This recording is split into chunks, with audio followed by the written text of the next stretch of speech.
Some of the earliest humans may have lived their entire lives without ever seeing a village.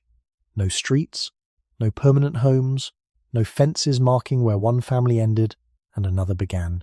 For tens of thousands of years, people moved through forests, grasslands, river valleys, and cold open plains without building the kind of settlements we now consider normal. And yet, those humans were not lost. They raised children, shared food, remembered paths, cared for the sick, and survived long enough for every modern person to descend from them. The strange part is that many archaeologists believe they often knew the land more intimately than later farming societies ever could. They carried fewer possessions than almost anyone alive today, but they may have carried far more knowledge inside their minds. Long before walls and villages appeared, humans were already building invisible maps of memory, trust, and survival that existed only between people. And perhaps the most unsettling question is this. If humans lived without villages for most of our history, why do permanent settlements now feel impossible to live without? For most of human history, there was no moment when people went home at the end of the day. Home was not a building waiting in the distance with smoke rising from its roof. It was not a fixed place on a map. Before villages existed, human life moved slowly across the land itself. A group might sleep beside a river for several nights, then leave without marking the ground in any permanent way. Weeks later, another group might pass through the same place and never know anyone had rested there before. Archaeologists believe this pattern lasted for tens of thousands of years, far longer than humans have lived in permanent settlements. In that older world, movement was not unusual. Staying still was. Small bands of humans followed seasons the way animals did. During colder months, they may have travelled toward sheltered valleys or coastlines, where food remained available longer. In warmer periods, they could move toward grasslands, lakes, or forests where plants and migrating animals became easier to find. Their survival depended less on controlling nature and more on noticing small changes inside it. A shift in bird sounds, the drying of a water source, or the movement of herds across open land could influence where an entire group travelled next. Unlike later farming societies, these people could not rely on stored harvests waiting in one location. What they carried mattered greatly because everything had to move with them. Stone tools, sharpened wooden spears, woven containers, animal hides, and fire-carrying materials were useful only if they remained portable. Many possessions modern people consider essential would have been impossible to manage during constant movement. Heavy furniture, large structures, and accumulated objects would slow the group down. In some prehistoric campsites studied today, archaeologists find surprisingly few remains left behind, not because humans lacked intelligence or culture, but because mobility itself shaped the way they lived. The less a group owned, the easier it became to adapt when conditions changed. Children in these groups likely learned movement early. A child growing up before villages may have understood rivers, animal tracks, changing weather, and distant landmarks before ever understanding the idea of ownership over land. Knowledge was not separated into books or buildings. It lived inside memory and daily repetition. Certain paths may have been travelled for generations, not because roads existed, but because people remembered where water returned after rain, where fish gathered seasonally, or where dangerous predators tended to appear. Modern researchers sometimes describe these communities as hunter-gatherers, but the phrase can sound simpler than the reality. These were not isolated individuals wandering randomly through wilderness. Evidence suggests many groups maintained social connections across wide regions. Stone materials found at archaeological sites occasionally originate from locations hundreds of kilometers away, suggesting exchange networks or repeated contact between distant communities. Even before villages, humans were already part of larger social worlds. Yet daily life remained physically close to the land, in ways unfamiliar to most people now. There were no permanent walls separating indoor life from outdoor life. Wind, temperature, darkness, insects, and seasonal changes were not background conditions hidden behind glass. They shaped the rhythm of every day. A cold night was not an inconvenience. It could determine whether sleep was possible at all. Rain could erase tracks, spoil firewood, or force a group to relocate sooner than expected. In this older human world, survival depended on flexibility more than permanence. And perhaps this is the strange idea that feels hardest to imagine now. Humans became fully human long before villages ever appeared. Before villages, humans still needed places that felt temporarily safe. A group could not simply stop anywhere at random each night. Even highly mobile people learned to recognize certain landscapes that offered better chances of warmth, shelter, water, and visibility. Over thousands of years, humans became careful readers of terrain. A small rise above a wet valley might reduce insects and flooding. A rocky overhang could block wind during colder seasons. Trees near fresh water might provide fuel for fires while also attracting animals to hunt. These choices were not permanent, but they were rarely careless. Archaeological evidence suggests that some locations were revisited again and again across generations, even long before true villages existed. Certain caves in Europe, parts of the Levant, and seasonal camps near rivers show repeated signs of human occupation spread across enormous stretches of time. People moved often, but movement itself followed remembered patterns. In many regions, humans likely traveled in relatively small groups. Exact numbers remain uncertain, but anthropologists studying more recent hunter-gatherer societies often observe bands ranging from a few families to several dozen people. Larger groups could provide protection and cooperation, but they also consumed resources more quickly. A temporary camp beside a river might support a group for days or weeks, yet eventually nearby firewood with thin, edible plants would become scarcer, or hunted animals would move elsewhere. The group would need to continue moving before the land around them became exhausted. This constant balancing between staying and leaving shaped daily life long before farming began. Even sleeping arrangements reflected this temporary relationship with place. Evidence from ancient hearths suggests fire often sat near the center of campsites, creating warmth, light, and a degree of safety from predators. People may have slept close together not only for social comfort but also to conserve body heat during cold nights. Animal hides, grasses, branches, and simple bedding materials could be gathered quickly and abandoned when the group moved on. Nothing about these camps was designed to last for years. Some shelters may have survived only a few nights before weather or movement erased them almost completely. Yet for the people resting there, those spaces still mattered deeply in the moment. The idea of home may have existed more in relationships than in structures. Humans before villages likely recognized familiar faces, familiar voices, and familiar routines more than familiar buildings. Children may have fallen asleep hearing the same stories beside different rivers over the course of a single year. Elder members of the group probably carried knowledge about recurring migration routes, dangerous regions, and trusted stopping places. In this way, continuity came from memory rather than architecture. Archaeologists sometimes uncover subtle traces showing that humans organized temporary camps with surprising awareness. Certain areas may have been used mainly for tool-making, others for preparing food, others for sleeping. Even without walls, humans naturally shaped space around shared needs. This behavior appears very old in our species. It suggests that long before formal settlements existed, humans were already creating social order within temporary environments. Still, uncertainty remained a constant part of life. A place that seemed safe one season might become dangerous during another. Rivers flooded, winters arrived early, animal migrations shifted unpredictably. Unlike later villages protected by stored grain and permanent structures, mobile groups depended on their ability to leave when conditions worsened. Flexibility was often safer than attachment.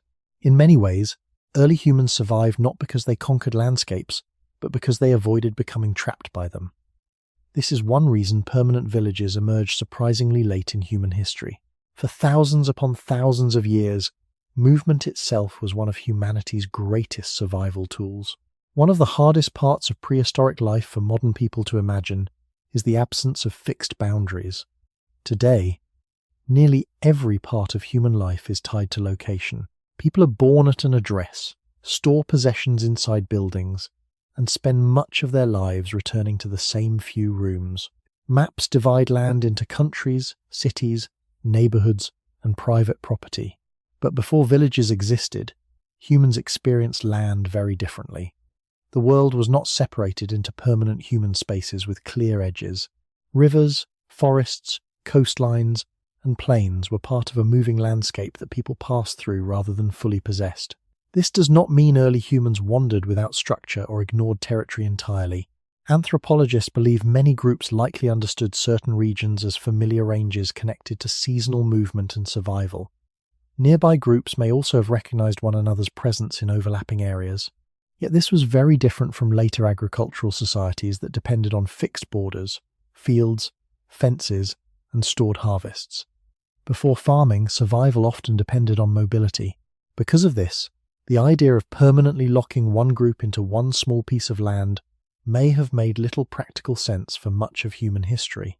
A river that provided fish during one season might become less useful later. Herds moved. Plant growth changed with rainfall and temperature.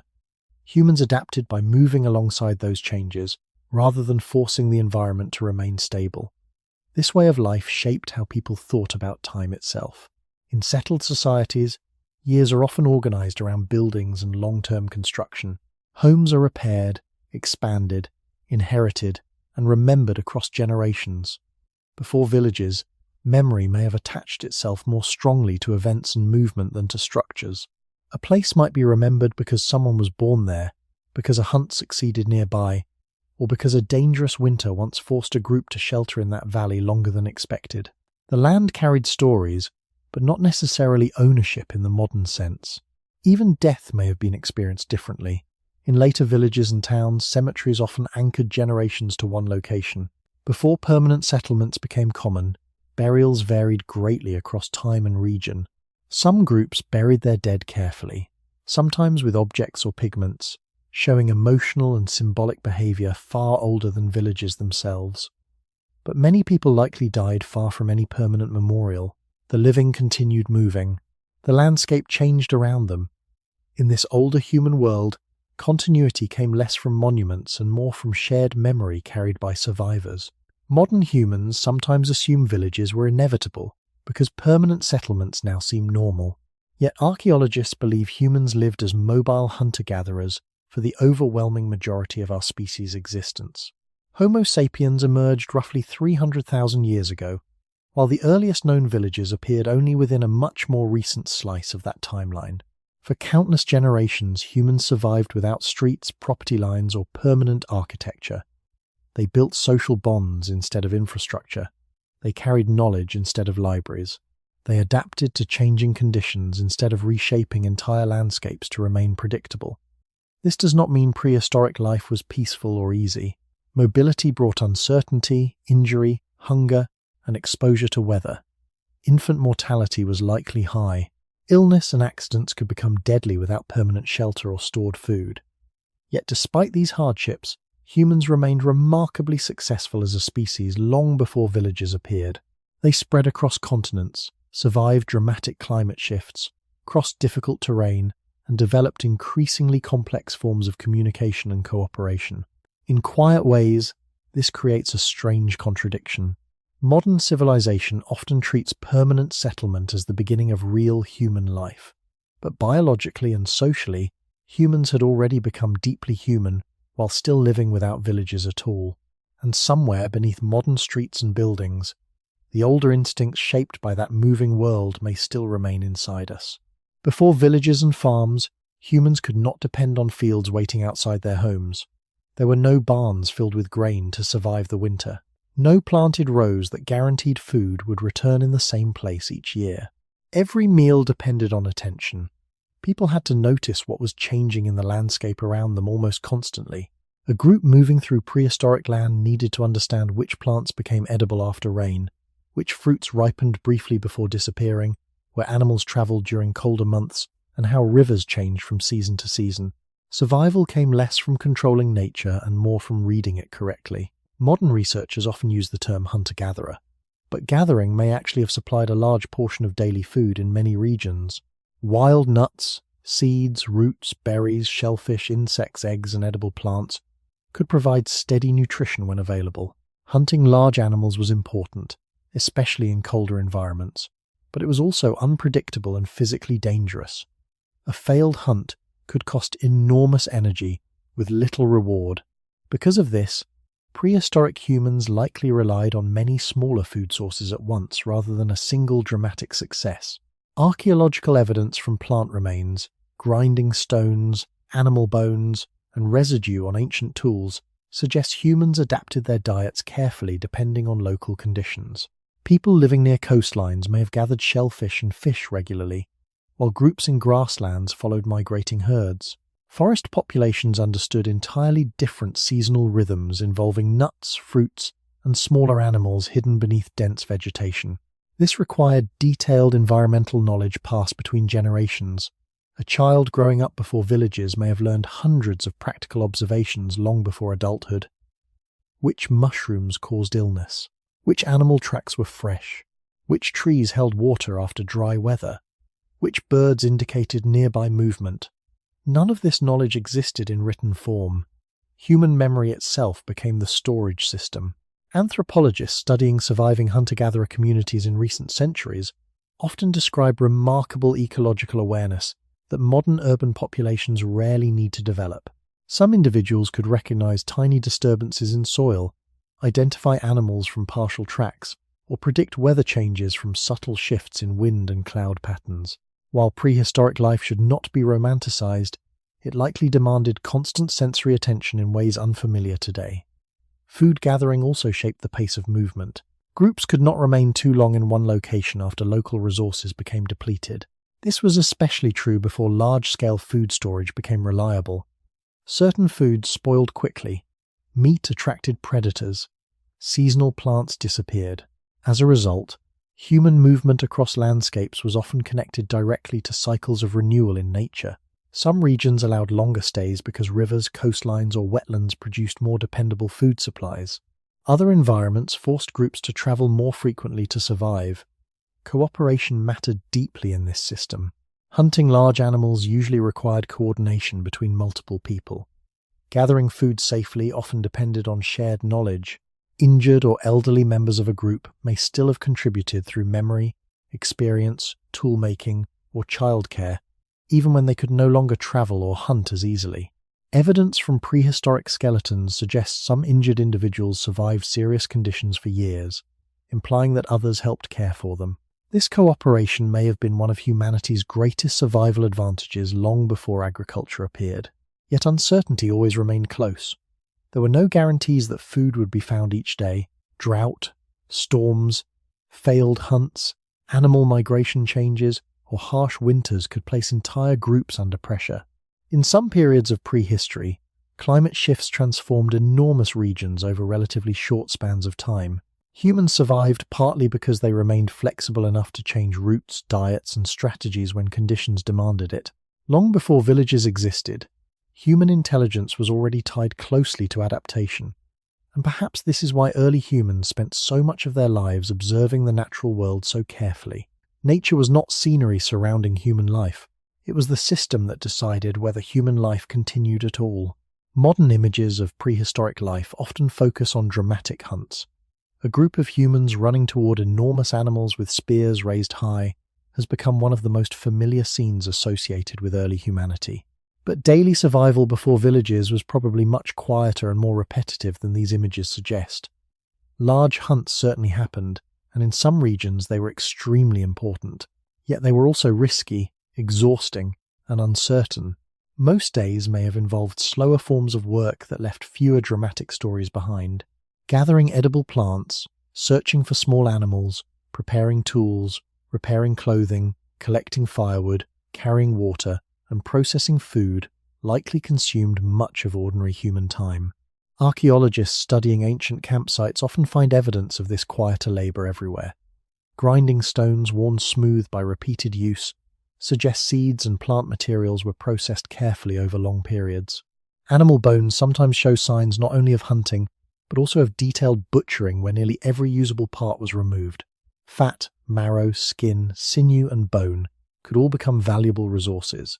In harsh climates especially, wasting calories may have carried serious consequences.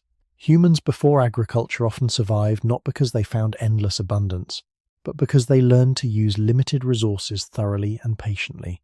Even hunting itself may have looked different from the fast-paced scenes imagined today. Persistence hunting, where humans slowly exhausted animals over long distances through endurance and tracking, may have occurred in some environments. In other regions, hunters relied on traps, coordinated drives, fishing techniques, or ambush positions near predictable animal routes. These methods required observation and planning more than raw physical strength alone. Humans had advantages other predators lacked. They communicated, shared knowledge, crafted tools, and adapted strategies collectively. Over time, this cooperation became one of the defining traits of the species. Food preparation also demanded effort that modern people rarely see. Tough roots might need soaking or cooking. Seeds required grinding. Meat needed cutting, drying, roasting, or smoking when possible. Some edible plants became safe only after careful processing removed toxins or bitterness. Anthropologists studying traditional food systems have repeatedly observed that knowledge about preparation can be just as important as knowledge about finding food in the first place. A mistake could cause illness, poisoning, or wasted energy. Before villages, much of human survival depended on routines learned slowly through repetition and memory.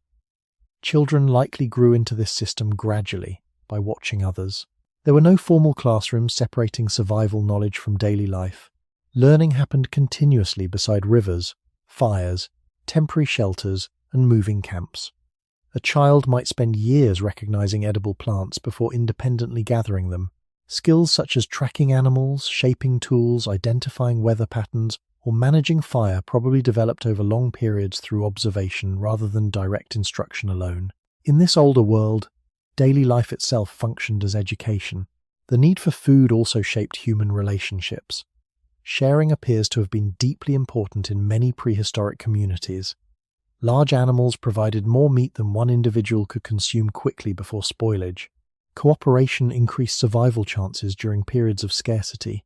Anthropologists have often noted that food sharing in hunter-gatherer societies can strengthen social bonds, reduce conflict, and support vulnerable group members. While prehistoric communities were certainly not free from tension or hardship, shared dependence may have encouraged forms of cooperation essential for long-term survival. At the same time, food insecurity remained an ordinary part of existence. Some days brought success, others likely brought disappointment and hunger. Human bodies themselves still carry traces of this ancient uncertainty. The ability to store fat efficiently, cravings for calorie-rich foods, and strong responses to scarcity may all connect partly to environments where reliable meals could never be fully guaranteed. Long before villages existed, humans adapted physically and socially to a world where survival depended on patience, memory, cooperation, and constant adjustment to changing conditions. The dramatic hunt became the image remembered by history, but much of real prehistoric life may have unfolded quietly, through thousands of small decisions repeated beside the land every single day. Before villages, hunger was never very far away. Even skilled groups with deep environmental knowledge could not fully control the changing conditions around them. A successful hunting ground one year might become quiet the next. Rivers shifted course, herds migrated elsewhere. Long periods of cold or drought could reduce plant growth across entire regions. Without farms or permanent food storage on a large scale, humans often lived close to the natural limits of what the land could provide. Archaeologists studying prehistoric climate records have found evidence that ancient humans survived through periods of enormous environmental instability. Ice ages expanded and retreated. Grasslands became forests.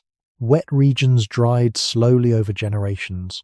Human survival depended not on creating perfectly stable conditions, but on responding before conditions became fatal. This may be one reason mobility remained so important for so long. When food became scarce, movement offered another chance. A group could travel toward remembered water sources, seasonal coastlines, or regions where animals still gathered. Staying too long in a failing environment could become dangerous very quickly. Yet movement itself required energy, and energy depended on food. In difficult seasons, this balance must have felt fragile. Evidence from prehistoric skeletons sometimes shows signs of nutritional stress, interrupted growth, or periods of hardship. Some individuals survived injuries or illnesses only through social support, while others likely did not survive difficult winters or prolonged scarcity. Human life before villages was resilient, but it was not secure. The emotional experience of hunger in prehistoric life is difficult to fully recover from archaeology alone. Bones and tools cannot record thoughts directly, but anthropologists studying more recent subsistence societies often describe how deeply daily conversation, planning, and movement revolve around food availability when resources remain uncertain. Humans before agriculture may have spent much of their mental energy anticipating seasonal change, which plants would soon disappear, whether animal tracks were becoming rarer, whether nearby water remained reliable enough to continue staying in one area. In this way, survival depended partly on noticing problems early enough to leave before conditions collapsed completely. Food scarcity also influenced human cooperation. During successful periods, sharing could strengthen relationships and improve group survival overall. But during prolonged shortages, difficult choices may have emerged. Anthropologists caution against imagining prehistoric life as either endlessly violent or perfectly harmonious. Human groups likely experienced a wide range of behaviors depending on conditions, personalities, and pressures. What remains clear is that social bonds became extremely important in uncertain environments. An injured individual alone in prehistoric landscapes faced enormous danger. Within a cooperative group, survival chances improved significantly. Some researchers believe this long dependence on social cooperation helped shape many emotional traits humans still carry today, including empathy, attachment, and sensitivity to exclusion. Humans also developed strategies to reduce risk where possible. Drying meat, storing nuts, smoking fish, or returning seasonally to predictable food locations may have offered temporary stability in some regions. Certain environments rich in fish, shellfish, or wild grains allowed humans to remain longer in one place, even before farming emerged. Archaeologists believe these slowly increasing periods of stability eventually helped create conditions where permanent settlements became more likely. But for most of human existence, uncertainty remained normal. There was rarely a guarantee that tomorrow's food already existed waiting nearby. This long history may still echo quietly inside modern human behavior. Even in societies surrounded by supermarkets and refrigeration, many people feel anxiety around scarcity, waste, or food insecurity. Human bodies evolved in environments where abundance could disappear quickly. Long before villages, the human mind learned to pay close attention to signs of survival and danger in the surrounding world. And perhaps this helps explain something strange about modern life. Many people today live farther from the source of their food than any humans before them. We often eat without seeing the seasons, the animals, the weather, or the land itself. Yet for prehistoric humans, food was never separate from the environment around them. Every meal was part of an ongoing relationship with a world that could nourish them one season and threaten them the next. Before villages, night did not begin with doors closing.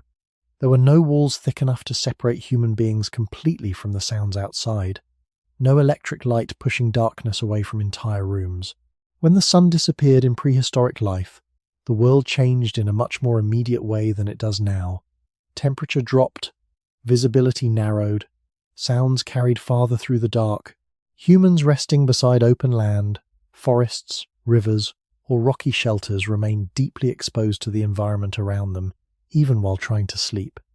Modern people often think of sleep as private and protected. For early humans, sleep may have felt more cautious and collective. Archaeologists cannot observe prehistoric sleep directly, but clues from campsites, hearths, shelters, and surviving hunter-gatherer societies offer partial insight. Small groups likely slept close together for warmth, protection, and social connection. Fire often became the center of nighttime space. Beyond providing heat, fire created light that altered the emotional experience of darkness itself. It discouraged some predators, allowed food preparation after sunset, and extended social interaction into the night. Some anthropologists believe the presence of fire may even have changed human sleep patterns gradually over time by increasing waking hours after dark. Yet fire could not erase danger entirely. Predators still moved through prehistoric landscapes. Lions, hyenas, wolves, bears, and large cats shared parts of the world with humans for tens of thousands of years. In some environments, insects and parasites may have caused constant discomfort at night. Rain, wind, and cold could interrupt rest repeatedly. Sleeping well likely depended heavily on selecting good temporary shelter before darkness arrived. A cave entrance might block wind while still allowing visibility outward. Trees could provide some cover from rain. Slightly raised ground helped avoid flooding or damp conditions. These choices mattered because poor sleep in dangerous environments carried consequences the next day. Evidence suggests humans became highly skilled at adapting sleeping spaces quickly. Animal hides, grasses, branches, and simple bedding materials may have been arranged to reduce cold from the ground. Archaeologists have discovered traces of ancient plant bedding in some prehistoric sites, including evidence that certain plants with insect-repelling properties may have been selected intentionally. Even before permanent homes existed, humans were already shaping small areas of comfort within temporary camps. But comfort remained relative.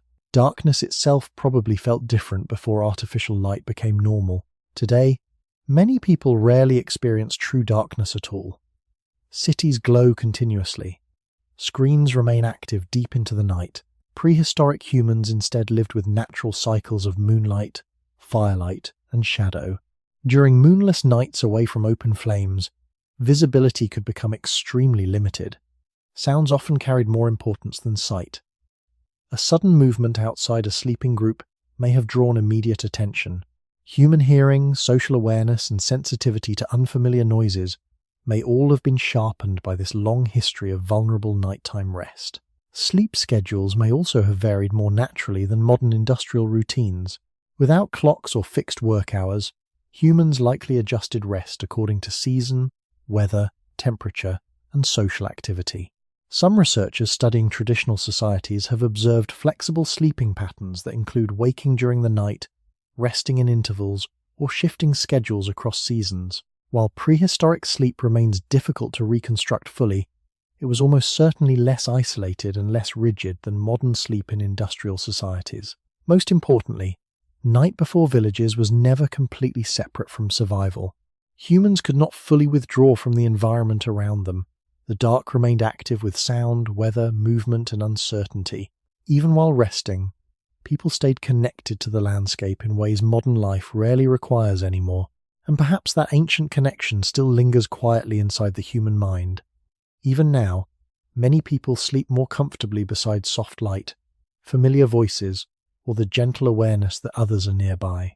Before villages, danger often felt closer at night. During daylight, humans could observe movement across open land, follow tracks, gather food, repair tools, and communicate more easily with one another. But after sunset, many of those advantages weakened. Vision narrowed, distances became uncertain. Sounds without visible sources could trigger immediate alertness. For prehistoric humans sleeping without permanent walls, darkness was not an empty background. It was an environment filled with incomplete information. A snapping branch beyond the firelight might mean nothing at all, or it might signal the approach of an animal large enough to threaten the group. This uncertainty likely shaped human emotions around nighttime for countless generations. Scientists studying human perception today still observe that unfamiliar darkness tends to increase caution and sensitivity to sound. Some researchers believe these responses may connect partly to very old survival pressures carried through human evolution. Yet prehistoric nights were not filled with constant panic. Humans adapted slowly to these conditions over enormous stretches of time. Small groups developed routines that created as much predictability as possible within uncertain environments. Fire needed attention through the night, especially in colder climates. Someone may have remained awake longer while others slept. Sleeping positions near children or vulnerable members of the group were probably not random. Campsites themselves were often chosen with nighttime safety in mind. Elevated areas could improve visibility. Cave entrances sometimes provided narrower approaches easier to monitor. Open spaces around a fire reduced the chance of predators approaching unseen through thick vegetation. Over time, humans became skilled at building temporary feelings of security, even without permanent structures. Social closeness likely played an important role in this. Modern sleep research consistently shows that many humans feel calmer sleeping near trusted others, especially in unfamiliar environments. Before villages, this instinct may have carried even greater importance. A person sleeping alone in prehistoric landscapes faced far greater risks than someone resting within a group. Shared awareness increased survival chances. If one person woke suddenly to danger, others could react quickly as well. In this way, nighttime safety became deeply social long before human settlements existed. Archaeological evidence also suggests humans gradually improved their ability to shape nighttime environments. Hearths became more controlled. Some shelters appeared deliberately positioned to reduce wind exposure. Bedding materials provided insulation from cold ground. Clothing made from animal hides improved survival during freezing temperatures. These developments did not remove hardship, but they slowly reduced vulnerability. Human intelligence often advanced not through sudden breakthroughs, but through countless small adjustments repeated over generations. Nighttime comfort evolved the same way.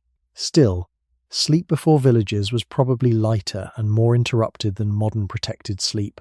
Some anthropologists studying traditional societies have observed that people in natural environments rarely remain deeply disconnected from surrounding sounds for long periods. Human sleep can shift quickly between deeper and lighter stages depending on perceived safety.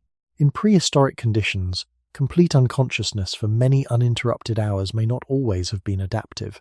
Sensitivity to movement, weather, nearby voices, or changes in firelight could improve survival.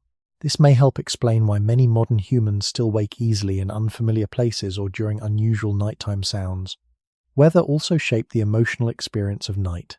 Wind moving through trees, heavy rain against rock shelters, sudden drops in temperature, or distant animal calls all became part of the sleeping environment itself. There was no complete separation between the human body and the natural world outside. Even dreams may have been influenced by these conditions. While archaeology cannot recover ancient dreams, it is difficult to imagine that humans living so close to darkness, weather, animals, and uncertainty did not carry those experiences into sleep itself. Yet despite all these challenges, humans continued surviving night after night without permanent homes. Children still grew up. Stories were still told beside firelight. People still formed attachments, routines, and memories, even in temporary shelters that disappeared with the next season. This is perhaps one of the quietest truths about prehistoric life. Humans did not wait for villages to begin feeling human. Even in open landscapes beneath uncertain skies, they were already creating warmth, trust, protection, and shared meaning together in the dark. Long before villages existed, fire may have become the closest thing humans had to a center of home. A prehistoric camp could disappear within days, leaving little trace behind. But while the group remained there, the fire often stayed at the heart of nightly life. Around it, people cooked food, repaired tools, warmed their bodies, watched the darkness beyond the light, and rested beside familiar voices. Archaeologists frequently discover ancient hearths at prehistoric sites because fire altered the ground itself. Ash, charcoal, burned bone, and heat-darkened soil can remain visible thousands of years later. These traces suggest that even when humans moved constantly, they repeatedly rebuilt the same small circle of light against the night. Fire changed human life in practical ways first. Cooking made many foods easier to digest and safer to eat. Warmth allowed survival in colder climates and extended human presence into regions that would otherwise have been difficult to inhabit. Smoke discouraged some insects. Predators may have avoided active flames in certain situations. Light extended waking hours after sunset, allowing activity to continue beyond daylight. Yet many researchers believe fire also changed human social life in quieter and more profound ways. Before controlled fire, darkness sharply limited what humans could do after sunset. Once fire became reliable, evenings gained a new kind of shared time. Anthropologists studying traditional communities have observed that conversations near evening fires often differ from daytime speech. Practical discussions about work may gradually shift towards stories, memories, social relationships, or events beyond immediate survival. Some researchers cautiously suggest that firelight may have encouraged longer periods of communication, teaching, and storytelling deep into human prehistory. This idea cannot be proven directly for ancient humans, but it fits with the growing complexity of human social life over time. Around a fire, knowledge could move between generations without needing permanent buildings or written records. Older members of a group may have explained migration routes, dangerous animals, seasonal changes, or social traditions, while younger listeners rested nearby. Long before schools existed, much of human learning probably happened in these slow evening hours. Firelight also changed the emotional experience of night itself. The world beyond the flames remained dark and uncertain, but inside the circle of light, humans created temporary spaces of familiarity. Faces became visible. Voices carried softly through the dark. Repeated routines around fire may have strengthened feelings of group identity and safety. Even now, many people feel unusually calm watching flames burn quietly. Scientists are still studying why firelight captures human attention so deeply, but some believe this response may connect to ancient associations between fire, safety, warmth, and social closeness.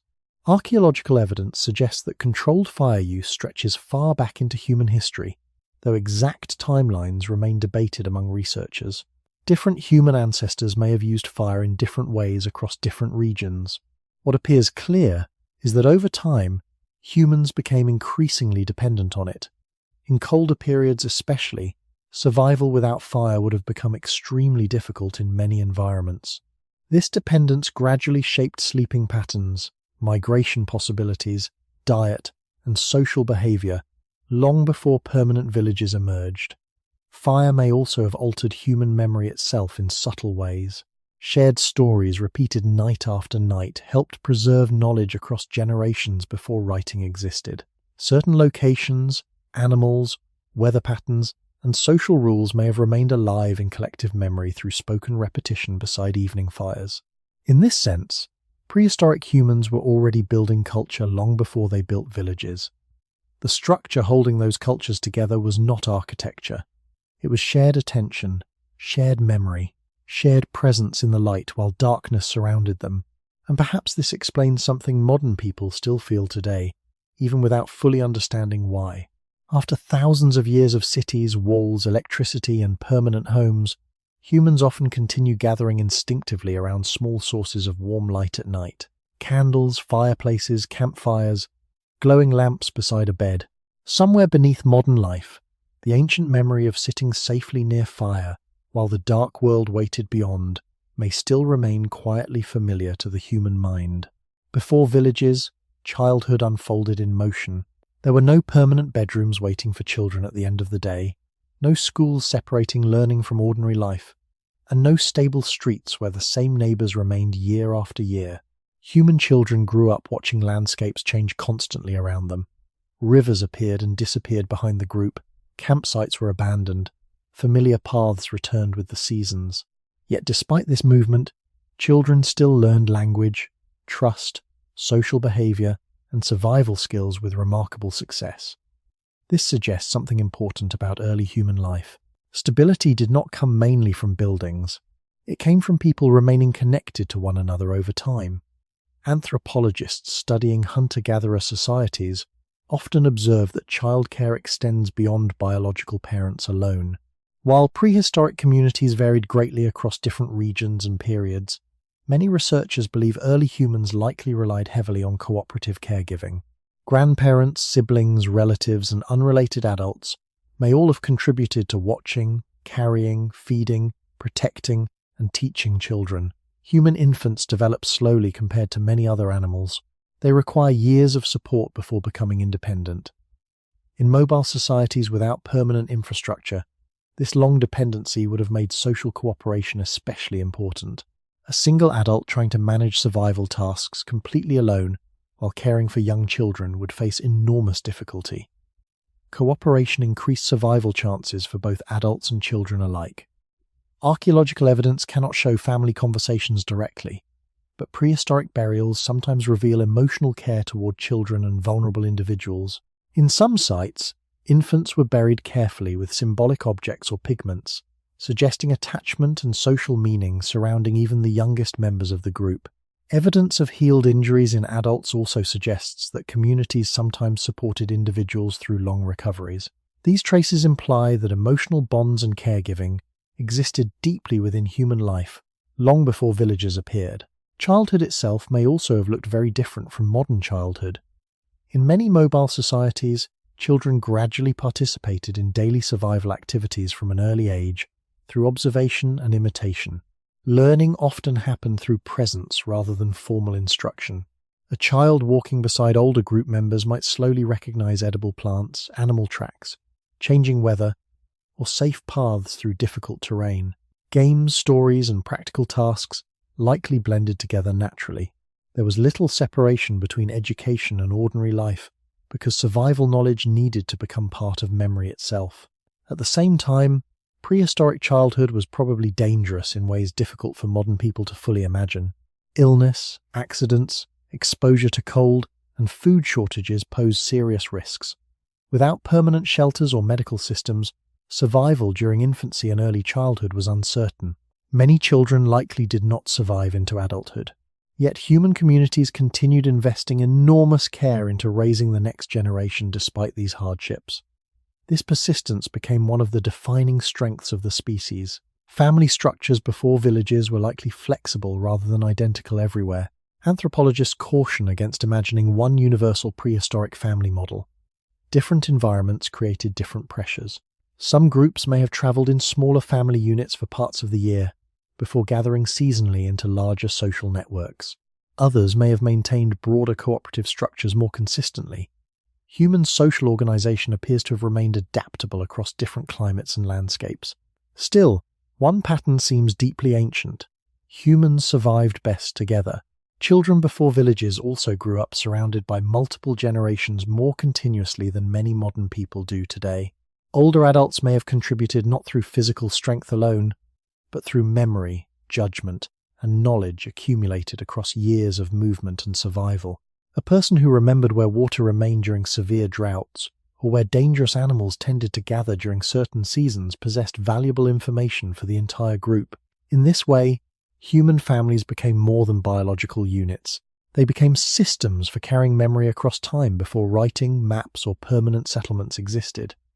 And perhaps this is one reason humans remained capable of surviving such unstable worlds for so long. Even without villages, walls, or fixed homes, people still created continuity through relationships, strong enough to travel with them wherever they went. Before villages, illness and injury carried enormous uncertainty. There were no permanent shelters where someone could rest safely for months, no organized medical systems, and no stored surplus large enough to guarantee long-term support during recovery. A broken leg, infected wound, severe illness, or loss of mobility could become life-threatening very quickly in mobile prehistoric environments. Yet archaeological evidence shows that some injured individuals survived far longer than they likely could have alone. This suggests something deeply important about early human societies. Even before permanent settlements existed, humans were already caring for one another in meaningful and sustained ways. Some prehistoric skeletons reveal healed fractures, tooth loss survived for years, or physical disabilities that would have made independent survival difficult. In certain cases, individuals lived long after injuries that probably prevented full participation in hunting or long-distance movement. Researchers interpret these findings cautiously, but many believe they indicate social support from surrounding group members. Food may have been shared, movement may have slowed temporarily, protection and care were likely offered despite the costs involved. In dangerous environments with uncertain resources, helping vulnerable individuals required real effort. This means compassion was not merely an abstract emotion in prehistoric life. It may already have become part of practical human survival. Older adults likely held especially important roles within these mobile communities. While physically demanding tasks may have become harder with age, memory itself remained valuable. Before maps, writing, or permanent landmarks, remembering seasonal routes and environmental patterns could protect the entire group. An elder who recalled where water survived during dry years or which valleys became dangerous during winter carried knowledge accumulated across decades of direct experience. Anthropologists studying oral cultures often note how memory becomes a form of infrastructure when written systems do not exist. In prehistoric societies, older individuals may have functioned partly as living archives of survival knowledge. Care for the sick may also have included early forms of practical medicine. Archaeological evidence from different prehistoric periods suggests humans used plants, minerals, and physical treatments in limited but meaningful ways. Some plants with anti-inflammatory or pain-relieving properties appear associated with ancient human use, though exact knowledge systems remain difficult to reconstruct fully. Broken bones may have been stabilized, wounds cleaned, bodies kept warm beside fires during illness. None of these methods guaranteed recovery, but they demonstrate observation and effort rather than helplessness. Human communities long before villages were already attempting to reduce suffering where they could. At the same time, prehistoric life remained harsh. Many people certainly died from injuries or illnesses that modern medicine now treats routinely. Infection alone posed enormous danger before antibiotics. childbirth carried significant risks. Severe winters, starvation, or accidents could overwhelm even supportive groups. Archaeologists caution against imagining prehistoric caregiving as universally gentle or endlessly successful. Human communities operated under constant environmental pressure. Some situations may have forced difficult decisions when resources became too limited. Yet despite these realities, evidence repeatedly suggests humans often chose cooperation over abandonment more frequently than simple survival logic might predict. Emotional attachment likely played a major role in this behavior. Humans evolved as intensely social beings. Separation from trusted individuals can produce deep distress even today. In prehistoric environments where survival depended heavily on group cohesion, emotional bonds may have become biologically reinforced over thousands of generations. Caring for injured relatives, protecting children, assisting older adults, and maintaining social trust all strengthened group stability in unpredictable conditions. These behaviors may have helped humans survive environments that would have overwhelmed more isolated individuals. This creates another quiet contradiction about life before villages. Modern people often associate civilization with compassion, assuming organized settlements created human care and morality. But long before cities, laws, or permanent homes existed, humans were already helping one another through weakness, illness, aging, and grief. They carried vulnerable people through moving landscapes. They remembered one another after death.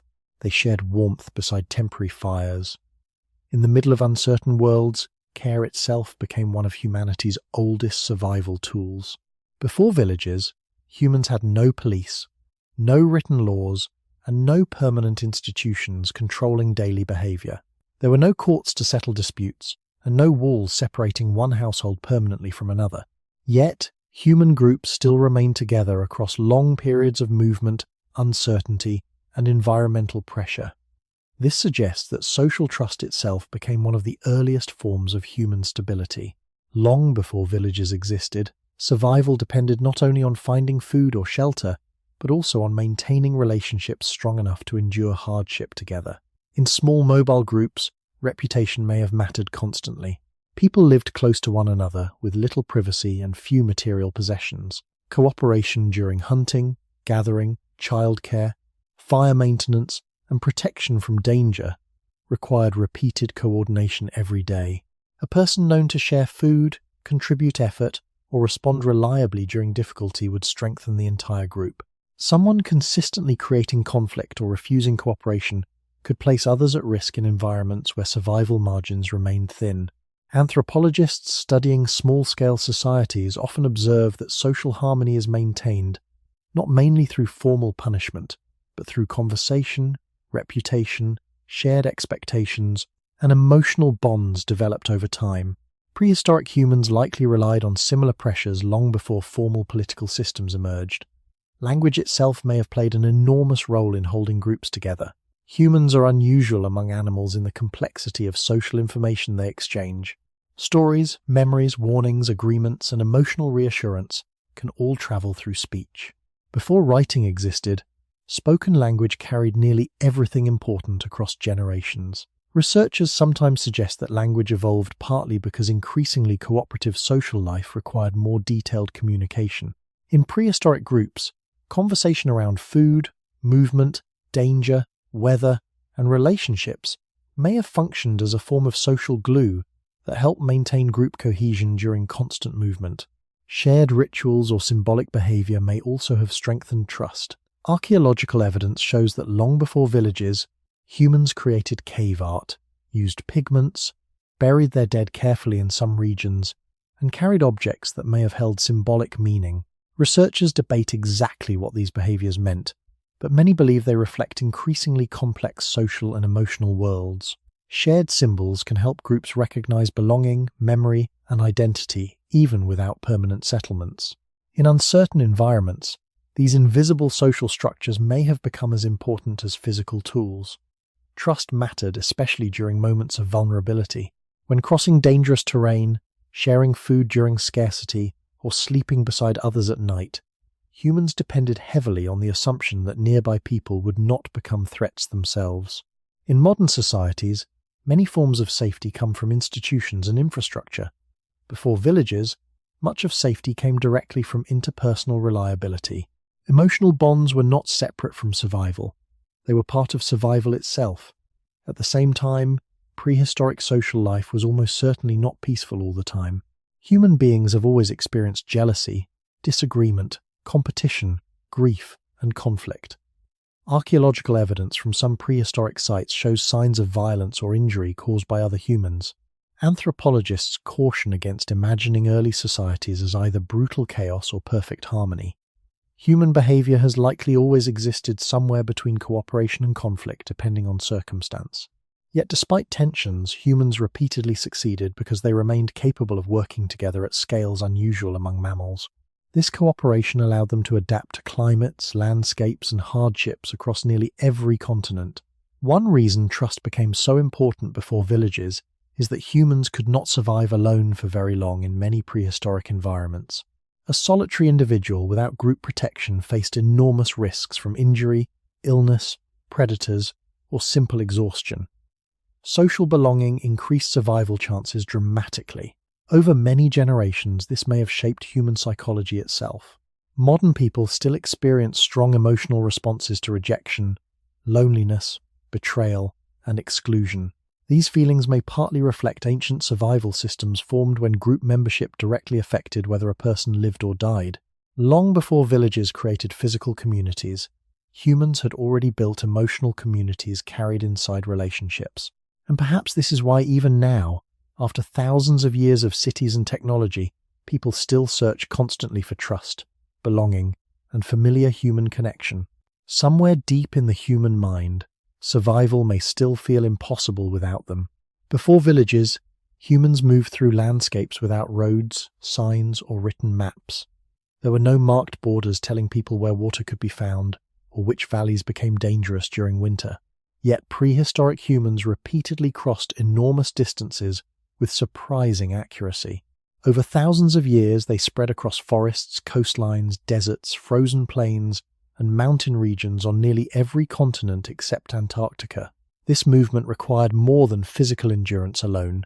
It required memory systems capable of storing large amounts of environmental knowledge without writing anything down. In many ways, the human mind itself became the first map. Modern people often depend on external systems to navigate. Street names, digital maps, satellite images, and permanent buildings reduce the need to remember landscapes directly. Before villages, humans instead learned geography through repeated experience woven into daily survival. A river bend was remembered because fish gathered there during certain seasons. A distant rock formation might signal the direction towards safer winter shelter. Particular trees, cliffs, stars, animal trails, or wind patterns became reference points connected to movement and memory. Navigation was not separate from ordinary life.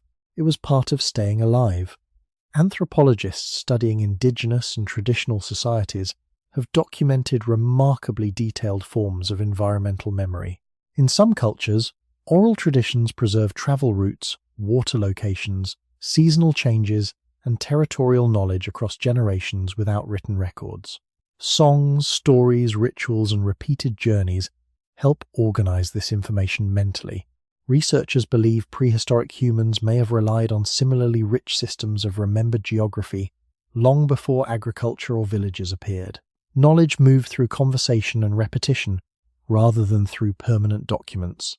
Children growing up in mobile groups likely absorb these invisible maps gradually over many years.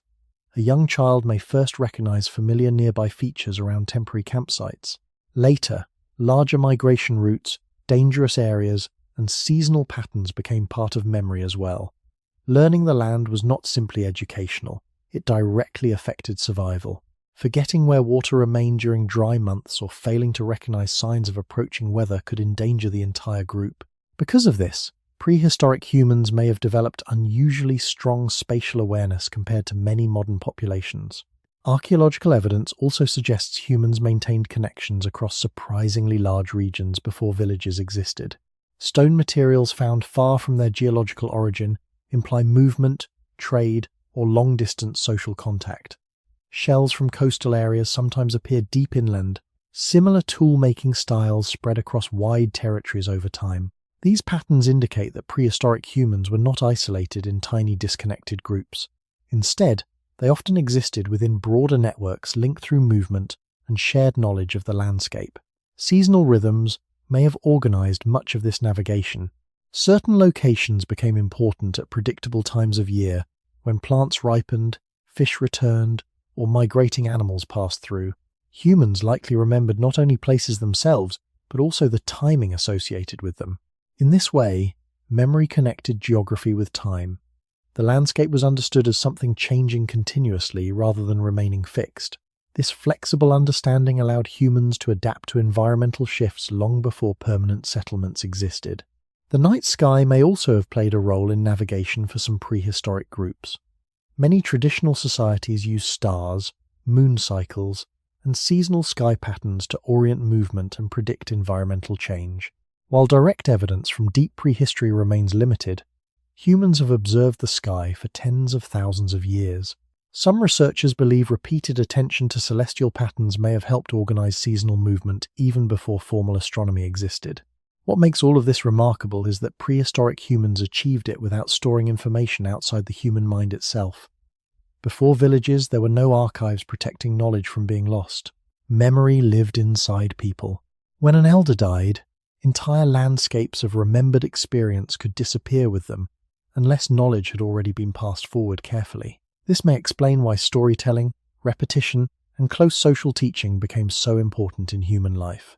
Long before humans built permanent structures from stone, they were already building invisible structures inside memory, strong enough to guide entire groups across the world. Before villages, there were no libraries protecting human knowledge from being forgotten. No written language recorded migration routes, dangerous animals, medicinal plants, or seasonal changes. Everything important had to survive inside living memory. This created a very different relationship between knowledge and human connection. Information could not simply exist somewhere waiting to be retrieved later. It had to be repeated, remembered, taught, and carried continuously from one generation to the next. In prehistoric life, forgetting could become dangerous. Remembering became a form of survival. Storytelling may have played a larger role in this process than modern people often realize. Today, stories are frequently treated as entertainment separated from practical life. But anthropologists studying oral cultures often observe that stories can preserve enormous amounts of useful information beneath memorable patterns. A narrative about a dangerous valley may also teach where flooding occurs during certain seasons. A story connected to animals might preserve migration timing or hunting behavior. Repeated accounts about ancestors, journeys, weather, or unusual events can function partly as memory systems, helping communities organize knowledge over long periods without writing. Some researchers believe prehistoric humans likely depended heavily on these forms of oral transmission. Around fires at night or during long periods of travel, older members of a group may have repeated important observations many times across years. Children hearing the same stories repeatedly would gradually absorb survival knowledge almost without separating it from ordinary social life. In this sense, memory was not stored privately inside isolated individuals.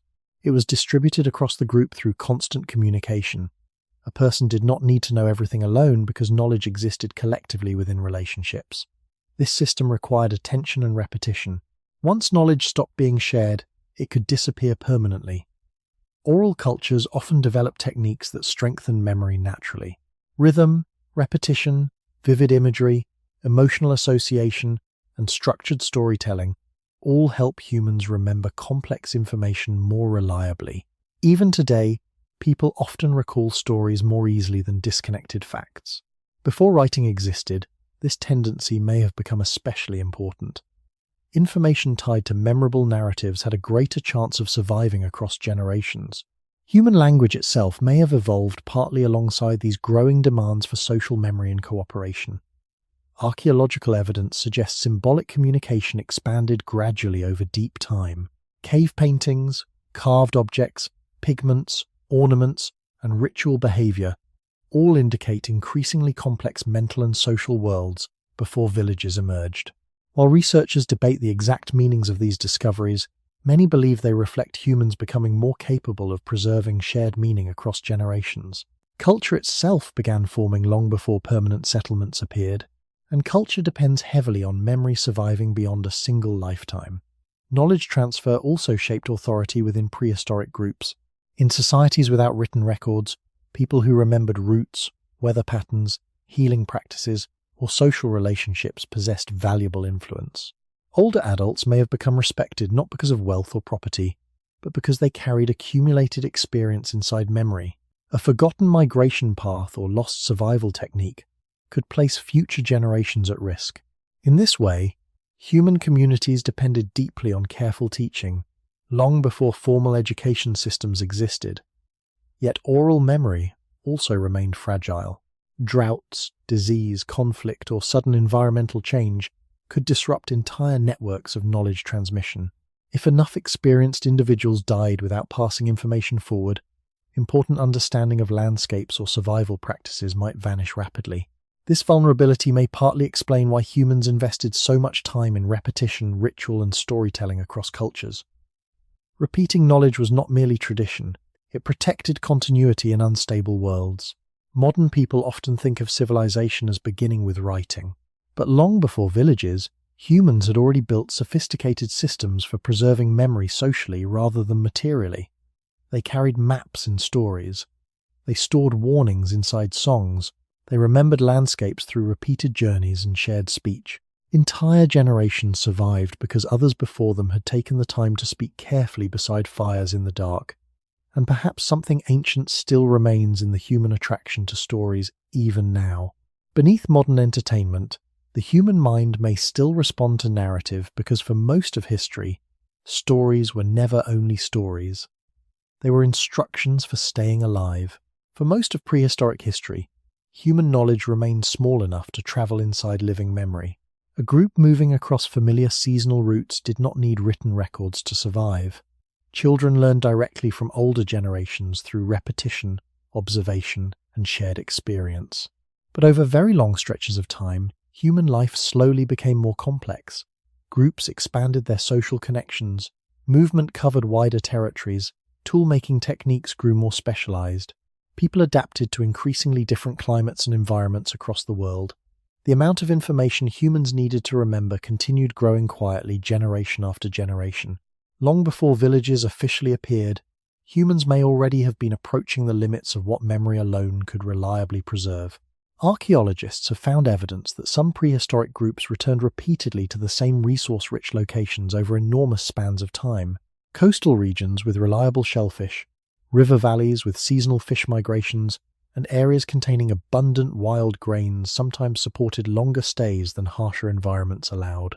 These places gradually accumulated layers of human activity, hearths rebuilt many times, tools repaired and discarded repeatedly, animal bones left behind, season after season. Humans were still mobile, but in certain regions movement may have become more predictable and concentrated around especially valuable landscapes. This slow shift likely changed how knowledge itself functioned. When people returned to the same locations repeatedly, memory became attached not only to movement but also to place. Certain areas began carrying more social importance across generations. Researchers believe some of these semi-stable gathering points may have supported larger seasonal meetings between groups. During these gatherings, people could exchange information, form social relationships, share tools, find mates, and reinforce collective memory through ceremonies or storytelling. Even before permanent villages existed, humans were already creating increasingly dense networks of shared knowledge. This growing complexity created new pressures. Oral memory works remarkably well for preserving many kinds of information, but it depends heavily on continuity between generations. As human societies expanded socially and technologically, remembering everything accurately became more difficult. A specialized hunting technique, a distant trade relationship, or a detailed seasonal calendar required careful transmission.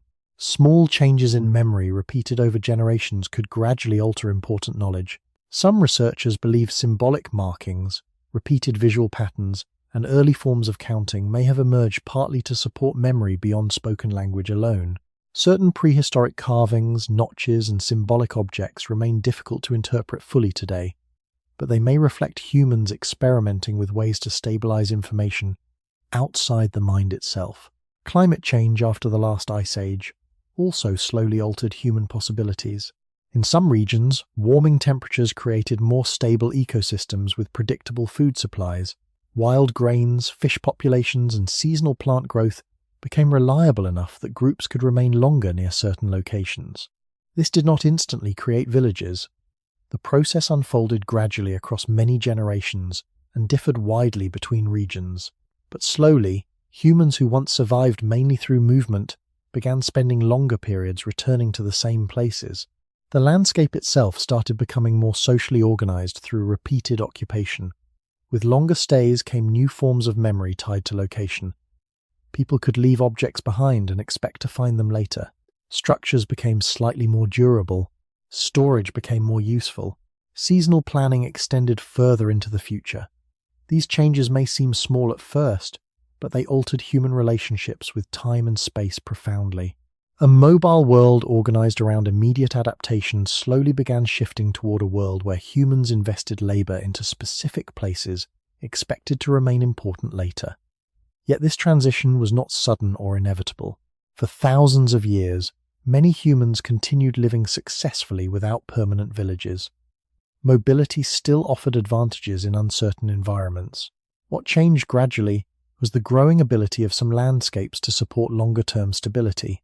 As memory, social networks, environmental knowledge, and repeated occupation became more layered over time, the foundations for settled life slowly emerged almost invisibly. Villages did not appear because humans suddenly became intelligent or civilized. Humans had already possessed intelligence, cooperation, emotion, and culture for vast stretches of time. Villages emerged because eventually, in certain parts of the world, people accumulated enough shared memory, environmental familiarity, and material stability that remaining in one place began to feel possible in ways it had not before. Long before villages existed, fire began changing human life in ways that reached far beyond warmth and cooking. At first, its importance may have seemed simple. Fire protected against cold temperatures, helped process food, and extended activity into the night. But over enormous stretches of time, the presence of controlled fire slowly altered the rhythm of human existence itself. Days no longer ended completely at sunset. Darkness became something humans could partially resist. This may seem ordinary now, but for prehistoric people living without permanent homes, the ability to create light on demand transformed the emotional structure of daily life. Before controlled fire, nighttime sharply restricted human activity. Most animals active after dark possessed advantages humans lacked. Stronger night vision, sharper hearing, faster movement through darkness. Fire changed this balance slightly. Around flames, humans gained visibility, warmth, and a temporary sense of protected space. Even small fires created boundaries between the familiar and the unknown. Beyond the light remained darkness filled with uncertain sounds and movement. Inside the light existed faces, voices, tools, and social interaction. This separation may have shaped human psychology deeply over thousands of generations. Some researchers believe fire did more than extend waking hours. It may also have altered how humans paid attention to one another. During daylight, survival tasks demanded constant movement and focus on the environment. Hunting, gathering, tool-making, carrying water, and traveling across difficult terrain consumed energy throughout the day. Evening firelight created a different kind of time. Physical work slowed, people sat closer together. Conversation became easier in relatively stable conditions. Anthropologists studying traditional communities often observe that nighttime speech around fires differs noticeably from daytime communication. Stories, memories, explanations, social observations, and symbolic ideas become more common after dark. While prehistoric conversations cannot be recovered directly, many researchers suspect firelight helped create longer periods for reflection and social learning long before villages appeared. Cooking itself also changed human life gradually but profoundly. Raw food can require enormous chewing effort and may provide fewer accessible calories. Cooking softens plant fibers, breaks down tissues, reduces some pathogens, and makes digestion more efficient. Scientists continue debating exactly how much cooking influenced human evolution, but many believe it played a major role in supporting larger brains and changing human energy use over time. Fire did not simply make meals more pleasant. It may have changed how human bodies functioned biologically across generations. This influence reached into social behavior as well. Cooking often requires waiting. Food gathered during the day could be brought back and shared around evening fires. In this way, fire encouraged groups to remain together physically for longer periods after sunset rather than dispersing immediately into darkness. Shared meals strengthened social bonds, reinforced trust, and created repeated communal routines. Long before villages organized human gatherings through permanent structures, fire may already have been organizing social space each night. Fire also changed human relationships with cold environments. Archaeological evidence shows that humans eventually expanded into regions with harsh winters and freezing temperatures that would have been extremely difficult to survive without reliable fire use. Animal hides, shelters, and cooperation mattered greatly, but controlled fire became one of the central tools allowing humans to inhabit colder parts of the world. In this sense, fire extended not only human activity, but also human geography. Yet despite its importance, fire remained fragile in prehistoric life. A fire could die during rain, strong wind, or periods without dry fuel. Reigniting it was not always easy. Some anthropologists believe certain groups may have carried embers carefully over long distances rather than risk losing fire completely.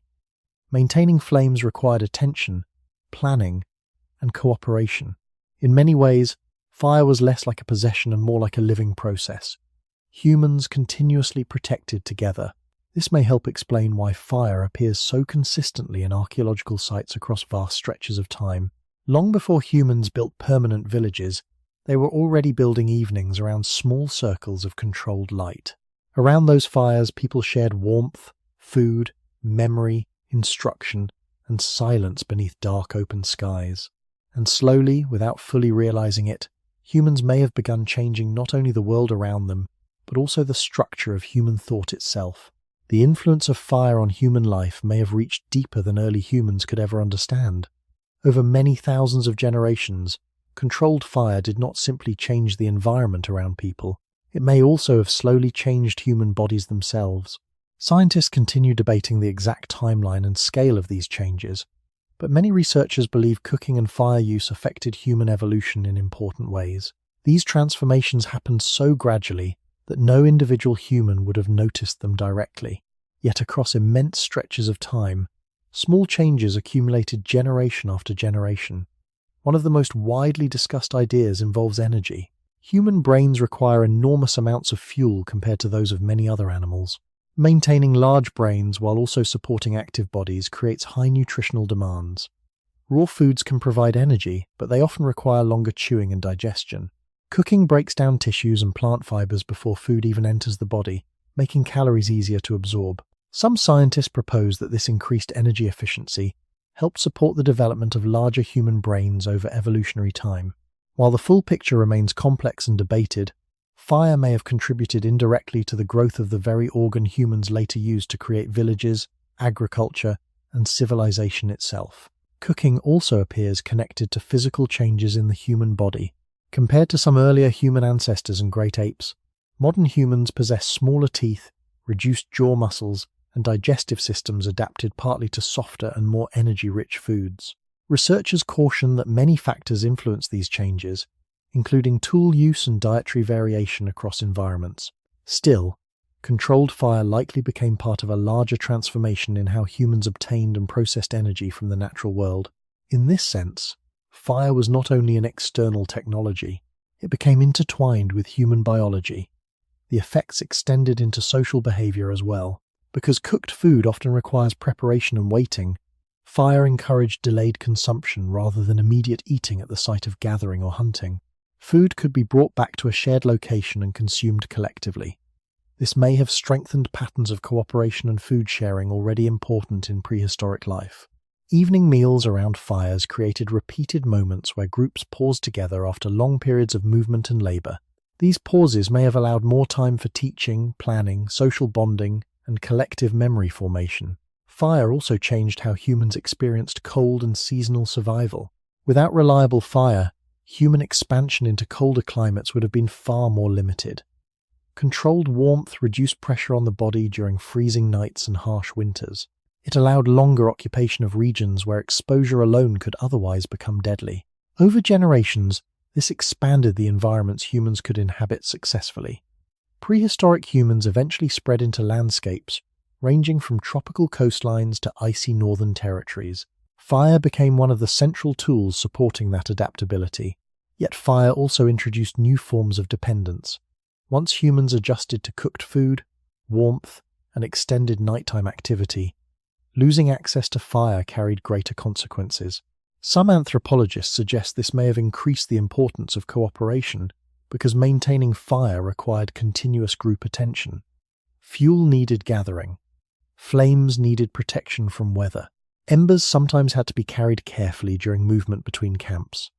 In many prehistoric environments, fire survival became inseparable from human survival itself. The psychological effects may have been equally important. Firelight created stable visual environments during darkness, allowing longer periods of calm social interaction at night.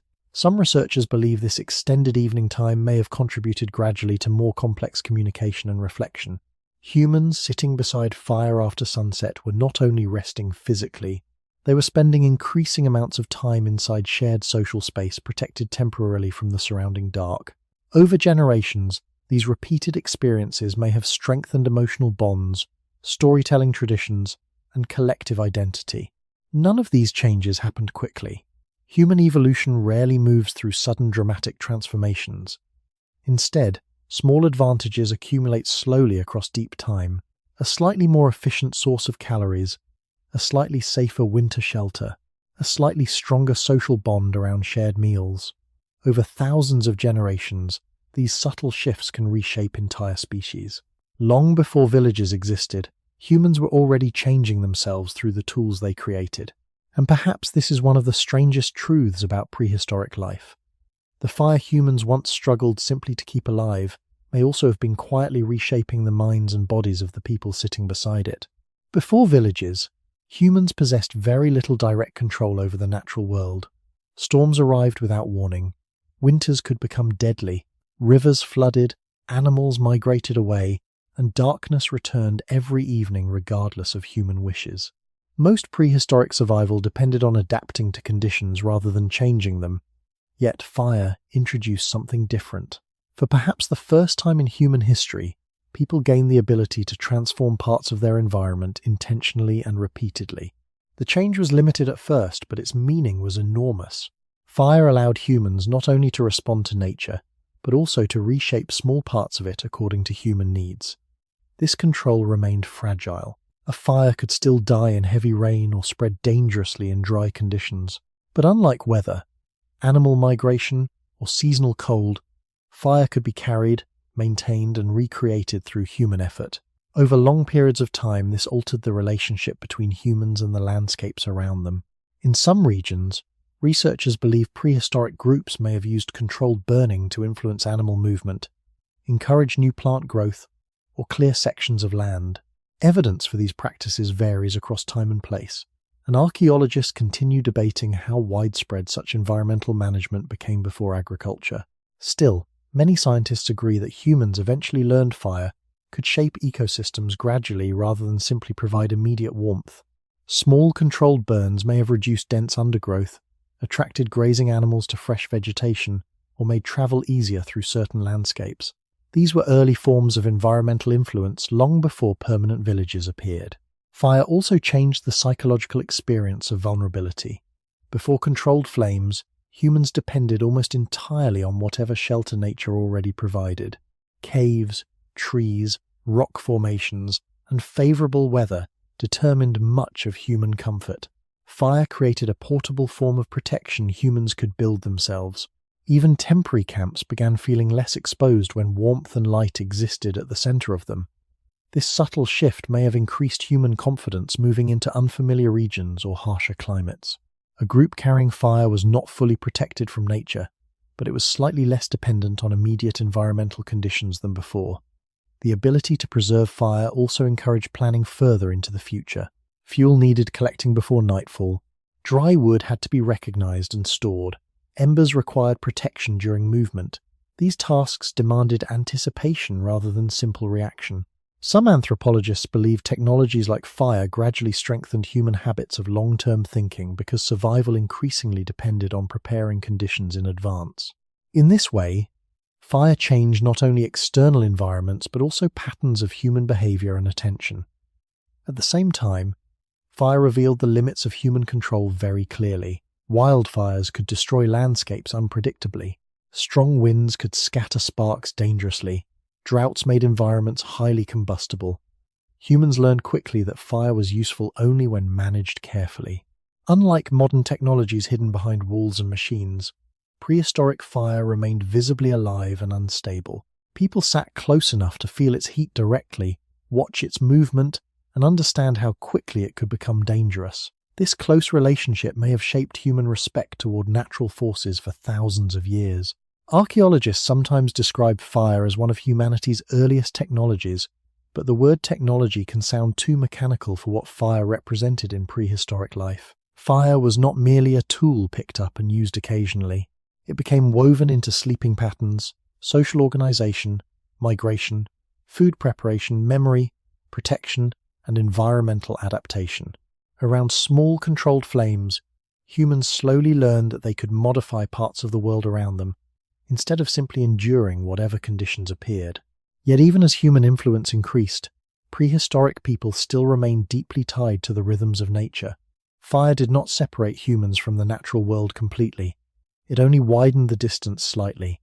And perhaps this is where one of the deepest changes in human history quietly began. Long before villages, walls, or cities existed, humans started discovering that the environment around them was not entirely fixed. With enough patience, observation, and cooperation, parts of the world could slowly be shaped by human intention. For most of human history, movement was normal. Groups traveled because survival required flexibility. If food disappeared, people moved. If weather changed, people adapted by leaving. This pattern lasted for tens of thousands of years across enormous regions of the world. Yet slowly, after the last ice age began retreating roughly 12,000 years ago, some environments started becoming more stable than they had been for many earlier generations. Temperatures warmed gradually in many regions. Forests expanded into former cold grasslands. Rivers settled into more predictable patterns. Certain plants and animals became available more consistently in specific places. Humans did not suddenly decide to invent villages overnight. Instead, some groups simply found that leaving was no longer always necessary as quickly as before. In a few unusually rich environments, staying longer began to make practical sense. Archaeologists studying this transitional period often focus on areas where food sources became seasonally abundant and reliable. Rivers filled with migrating fish. Wetlands supported birds, shellfish, and edible plants. Wild grains grew densely in some regions of the Near East. Coastal zones offered steady marine resources. In these environments, humans could gather significant amounts of food without traveling constantly over long distances. The landscape itself began supporting longer occupations. Camps that once lasted days or weeks could now remain active for months at a time. Some locations became places people returned to repeatedly across generations with increasing regularity. This gradual change altered daily life in subtle ways. When people expected to revisit the same location, leaving useful materials behind became more reasonable. Heavier tools could remain stored nearby instead of being carried constantly. Shelters could be built slightly more carefully because there was a chance they might be reused later. Hearths became more permanent. Waste accumulated in recognizable layers. Archaeologists often identify these longer-term occupations through repeated rebuilding. Thicker deposits of ash and discarded tools, and more substantial traces of human activity concentrated in one place. Yet these were not fully developed villages yet. Many groups still moved seasonally even while spending longer periods in favored locations. Climate stability also affected population patterns slowly over time. When environments reliably supported more food, some human populations likely grew larger. Larger groups created new social pressures and opportunities. Seasonal gathering places may have become increasingly important for exchanging information, forming partnerships, arranging marriages, sharing tools, and reinforcing social ties between communities. The more people interacted repeatedly in stable locations, the more certain places began carrying long-term social importance beyond immediate survival needs alone. Researchers believe this period may have marked a major psychological shift in human history. For countless generations, humans had experienced the world primarily through movement. Knowledge focused on routes, seasons, and adaptation to changing conditions. Now, in some environments, familiarity with a single location started becoming more valuable than before. Humans began investing labor into places expected to matter again later. This did not erase mobility immediately, but it slowly changed how people related to land and time.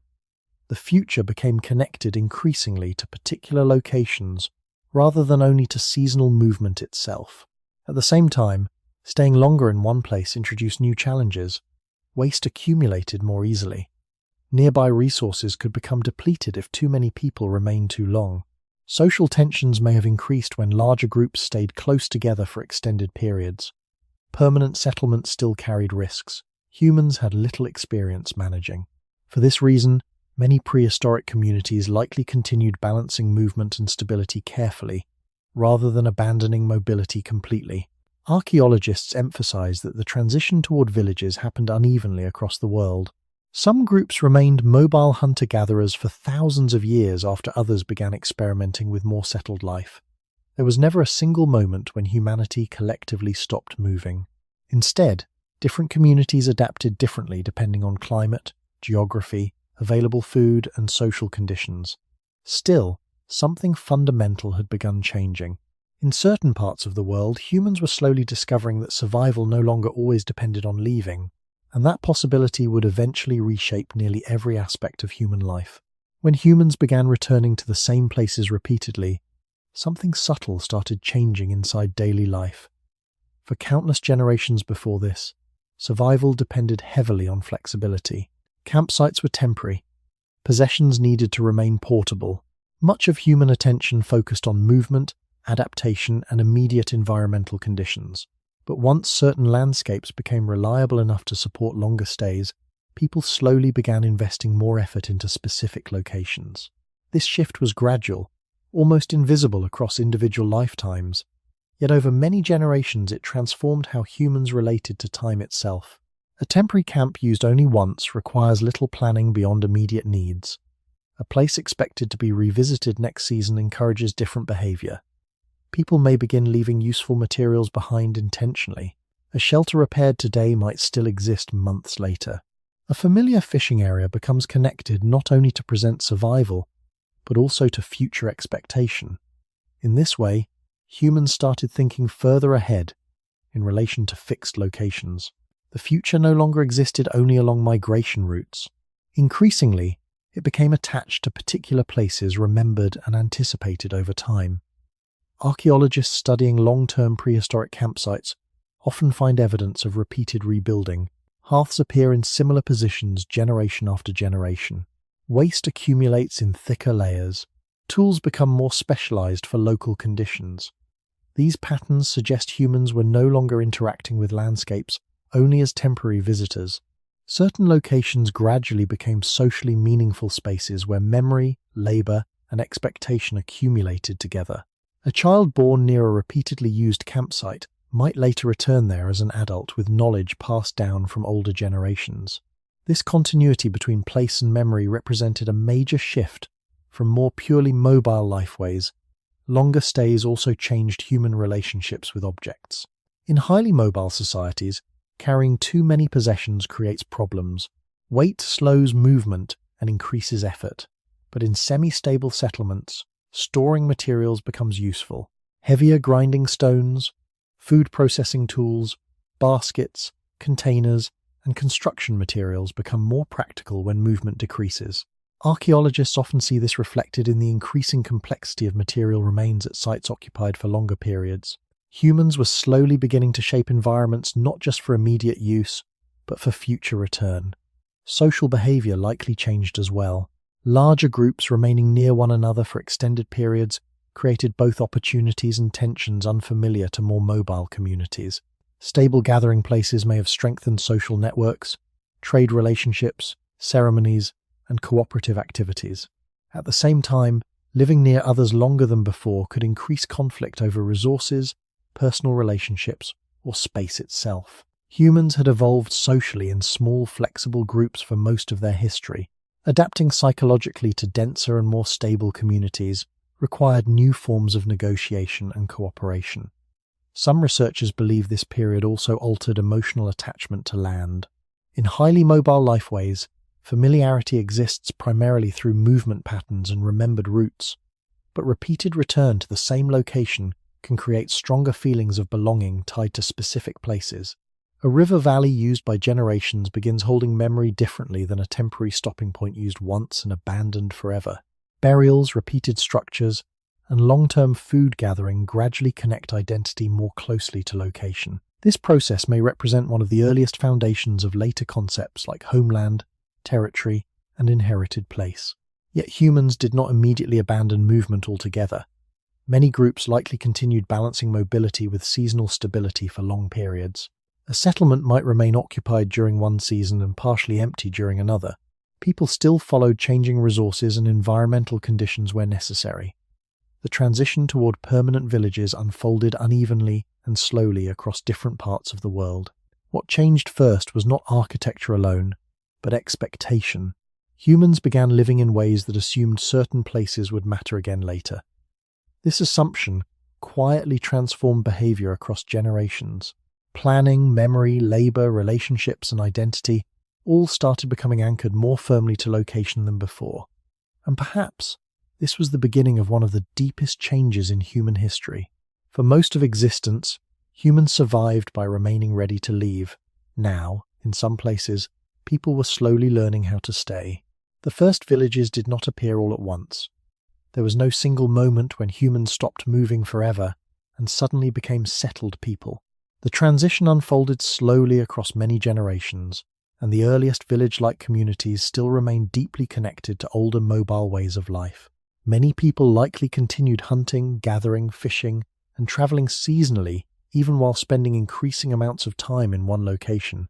What archaeologists often find during this period are not fully modern towns, but experimental forms of settlement balanced somewhere between movement and permanence. These early communities were fragile, adaptable, and still closely tied to the natural rhythms around them. In several parts of the world, humans began constructing shelters that lasted longer than temporary camps. Stone foundations, packed earth floors, storage pits, and repeated rebuilding suggest growing investment in particular places. Some structures appear to have been repaired generation after generation, rather than abandoned immediately after use. Yet these settlements remained small compared to later agricultural villages.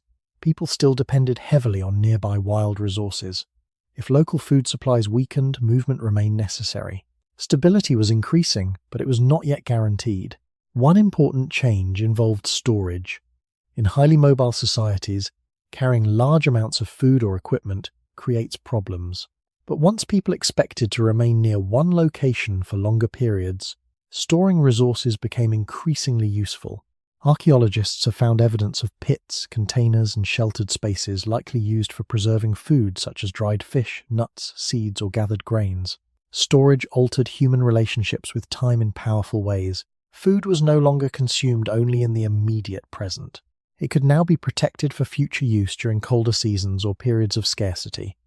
This ability reduced some uncertainty, but it also introduced new responsibilities. Stored food required protection from animals, weather, insects, and sometimes other humans. Daily life itself became more structured around maintenance. Shelter repair, waste management, fuel gathering, and protection of stored resources demanded regular attention. In mobile societies, many environmental problems could be solved partly by leaving. In more settled communities, humans increasingly needed to manage problems within the same location over time. This required different habits of planning and cooperation. Some researchers believe these gradual changes helped lay the foundations for later forms of organized labor and social responsibility. The emotional experience of place also deepened during this period. Burials found near long-term settlements suggest people were beginning to form stronger connections between memory, ancestry, and location. A place occupied repeatedly over generations could become part of a group's identity in ways temporary camps rarely did. Children grew up recognizing the same landmarks year after year.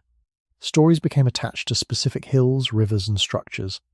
Human memory was slowly anchoring itself more firmly to fixed spaces.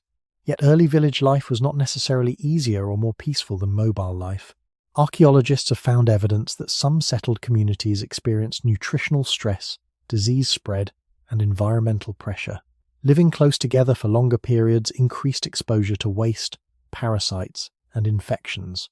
Dependence on local resources could become dangerous if environmental conditions changed suddenly. Early settlements solved certain survival problems while creating entirely new ones humans had never faced before at such scale. This is why many communities likely continued balancing mobility and settlement carefully for long periods, rather than becoming fully permanent immediately. Perhaps the most important thing about the first villages is that the people living inside them were still psychologically very close to their mobile ancestors.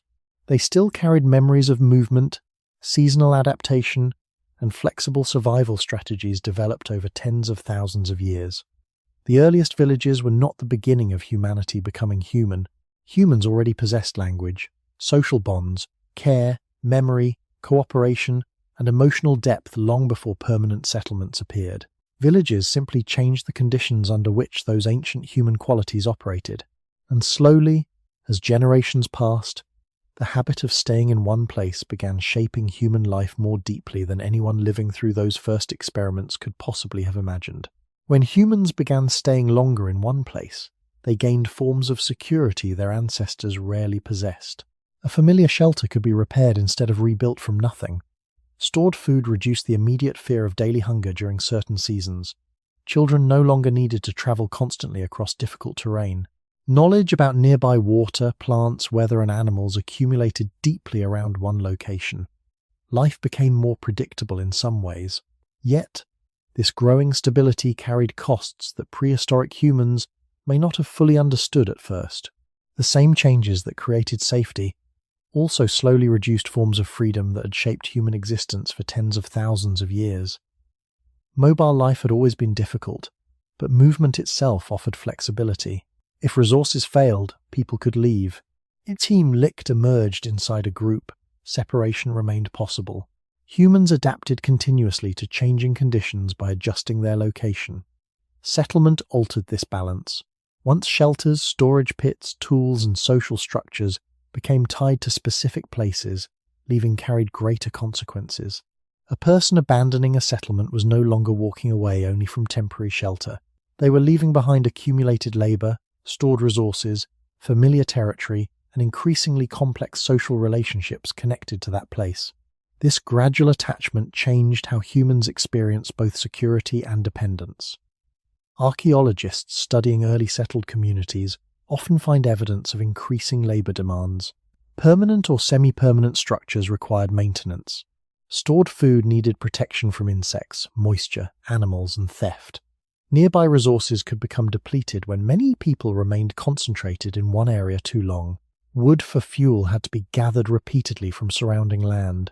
Waste accumulated more heavily than in mobile camps used briefly and abandoned. In many ways, settlement replaced some old survival problems with entirely new ones. Humans gained stability, but they also inherited responsibilities that never truly ended. Social life changed as well. In small mobile groups, movement sometimes allowed tension to disperse naturally. Groups could divide temporarily or reorganize more flexibly when necessary. More settled communities increased long-term proximity between people. Disagreements, competition, and unequal access to resources may have become harder to escape. Researchers believe increasing settlement likely required more formal social rules and cooperation strategies over time, because larger populations living closely together created pressures unfamiliar to highly mobile societies. Human relationships became more permanent, but also more complicated. Health may also have changed in unexpected ways. Living near stored food and concentrated waste increased exposure to parasites and disease. Some archaeological evidence suggests that early settled populations sometimes experienced poorer health or nutritional diversity compared to certain mobile hunter-gatherer groups. Dependence on fewer local food sources could increase vulnerability when crops failed, animals disappeared, or environmental conditions shifted suddenly. Settlement reduced uncertainty in some areas while creating new forms of fragility in others. Emotional experience likely changed too. A mobile world trains attention toward adaptation and movement. A settled world encourages attachment to continuity and possession. Humans who stayed longer in one place gradually became more connected to concepts like ownership, inheritance, territorial boundaries, and protection of accumulated resources. These ideas may seem natural now, but for most of human existence, people lived with far fewer permanent material attachments. The shift towards settlement slowly transformed how humans thought about land, objects, and even time itself. Future planning expanded because people expected certain places and possessions to remain important for years rather than weeks. Yet despite these costs, settlement continued spreading in many regions because the advantages could be powerful under the right environmental conditions. Stable food supplies supported growing populations. Longer-term shelter improved survival during difficult seasons. Social networks expanded. Knowledge accumulated more densely in permanent locations. Over generations, the balance between mobility and stability tipped gradually towards settled life across large parts of the world. But something important was left behind in the process. For tens of thousands of years, humans survived by remaining flexible enough to move with the changing world around them.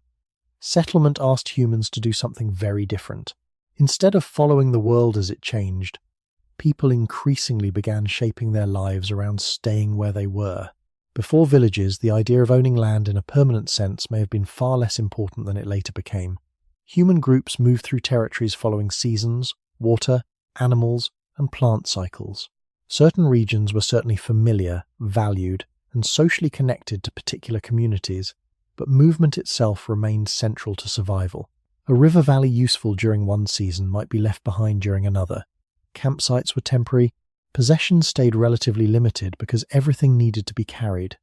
In this kind of world, rigid boundaries around space were difficult to maintain continuously.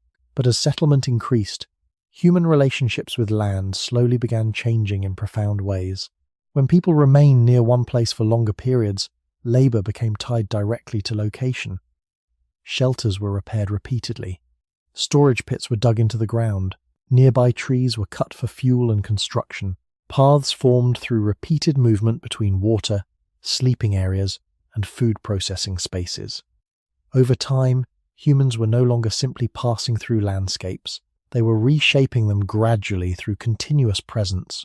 A place that contains months or years of accumulated labor begins feeling different psychologically from a temporary stopping point. Leaving becomes harder because part of human effort now remains embedded in the land itself. This shift likely strengthened ideas about territory and control.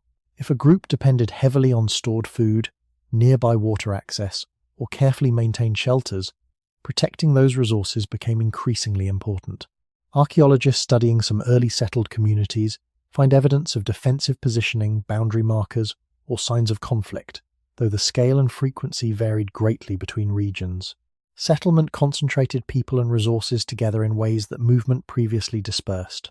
What had once been shared environmental space increasingly became space tied to specific groups over longer periods. Property itself may have emerged gradually from these changing conditions. In highly mobile societies, owning large numbers of possessions creates practical burdens, but settlement allows accumulation. Heavier tools, containers, stored food, construction materials, ornaments, and specialized equipment become easier to maintain when constant movement decreases. Objects remain in one place long enough to gain lasting personal or family significance. Humans begin organizing life around things expected to remain available tomorrow, next season, or even for future generations. This slowly changes emotional attachment to material possessions. Anthropologists caution against imagining prehistoric people suddenly inventing modern concepts of private ownership overnight. Early human societies likely maintained many traditions of sharing and collective cooperation for long periods, even after settlement increased. Yet, archaeological evidence suggests that as communities became more stable and resources more concentrated, differences in access, storage, and social influence gradually became more visible. Once people invest heavily in particular locations and accumulated goods, questions about control, inheritance, and responsibility naturally grow more important. Human time horizons also expanded. In mobile societies, planning focuses heavily on movement, weather, and immediate adaptation. More settled life encourages investment into distant futures connected to fixed places. A shelter built carefully may protect children years later. Stored seeds or preserved food can support survival months ahead. Burial grounds create emotional continuity between generations tied to the same land. People increasingly begin imagining themselves as part of ongoing place-based communities rather than only temporary travelers moving through changing environments. Yet this deeper attachment came with emotional costs too. Territorial disputes, social inequality, and dependence on local conditions became harder to escape through movement alone. If environmental problems damaged a settlement's resources, abandoning the area meant losing far more accumulated labor and social structure than before. Humans became increasingly rooted not only physically, but psychologically. Perhaps this is why the transition toward villages transformed human history so deeply. The change was never only about buildings. It altered how humans understood belonging itself. For most of prehistoric existence, survival depended on remaining responsive to the movement of the natural world. Settlement slowly reversed that relationship. Humans began expecting parts of the world to remain stable around them. Land became memory. Memory became inheritance. And eventually the ground beneath human feet became something people believed could truly belong to them. When human life stopped revolving entirely around movement, the experience of time itself began changing slowly. For mobile hunter-gatherer groups, life was organized largely through cycles of movement and environmental change. Seasons mattered deeply because they determined where food, water, shelter, and animals could be found. Memory focused heavily on routes, weather patterns, migration timing, and temporary opportunities. The future remained closely connected to adaptation. Humans survived by staying responsive to a world that never stayed still for long. But settlement introduced a different rhythm. Once people remained near the same place for extended periods, daily life became increasingly structured around repetition instead of constant relocation. The same paths were walked repeatedly. The same shelters were repaired year after year. Fires burned in familiar locations. Storage spaces were maintained across seasons. Human attention shifted gradually from navigating changing landscapes toward maintaining stable environments. This may seem like a small adjustment, but psychologically, it represented a major transformation. Repetition creates different kinds of memory than movement does. A mobile life teaches humans to remember sequences across distance. A settled life teaches humans to remember layers accumulating in one place over time. Archaeologists often find evidence of this accumulation in long-occupied settlements. Floors rebuilt atop older floors, hearths repaired repeatedly in nearly identical positions, waste layers growing thicker generation after generation. These physical traces mirror what may also have been happening inside the human mind. Memory itself became more anchored to stable locations, routines, and inherited spaces. Settlement also altered how humans experienced the future. In highly mobile societies, long-term planning still existed, but flexibility remained essential because environmental conditions could change rapidly. More settled life encouraged investment into distant outcomes tied to one location. Humans began planting, storing, constructing, repairing, and preserving with the expectation that they or their descendants would remain nearby later. This strengthened ideas of continuity across generations connected to place. Time no longer flowed only through movement across landscapes. Increasingly, it accumulated around stable centers of human activity. Some researchers believe this shift may have influenced identity itself. In mobile societies, identity often connects strongly to kinship, skill, memory, and social relationships carried through movement. Settlement gradually added another layer: identity tied to place. A person born, raised, buried, and remembered within the same landscape experiences belonging differently than someone constantly moving through changing territory. Villages eventually created emotional bonds, not only between people, but also between people and locations, expected to outlast individual lifetimes. Daily routine changed as well. Mobile survival requires constant awareness of changing conditions. Settlement introduced more repetitive maintenance tasks connected to stored resources, permanent structures, nearby land, and recurring social organization. Human attention became increasingly divided between immediate survival and long-term upkeep. Some anthropologists suggest this transition may have slowly increased feelings of obligation, responsibility, and continuity tied to place-based life.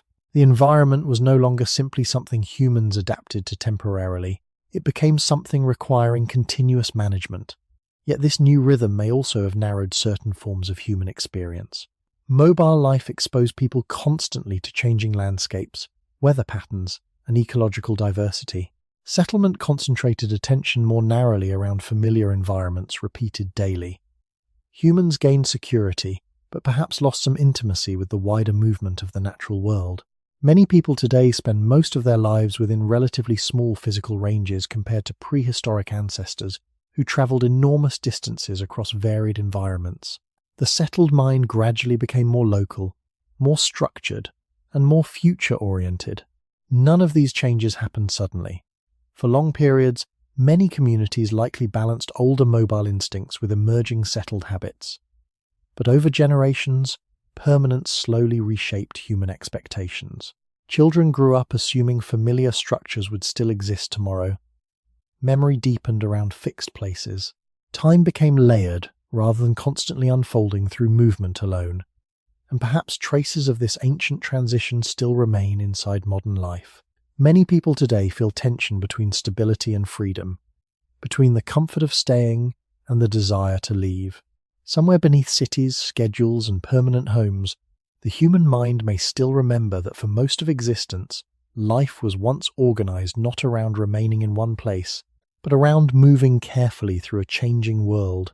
Even after villages appeared, the human mind did not change overnight.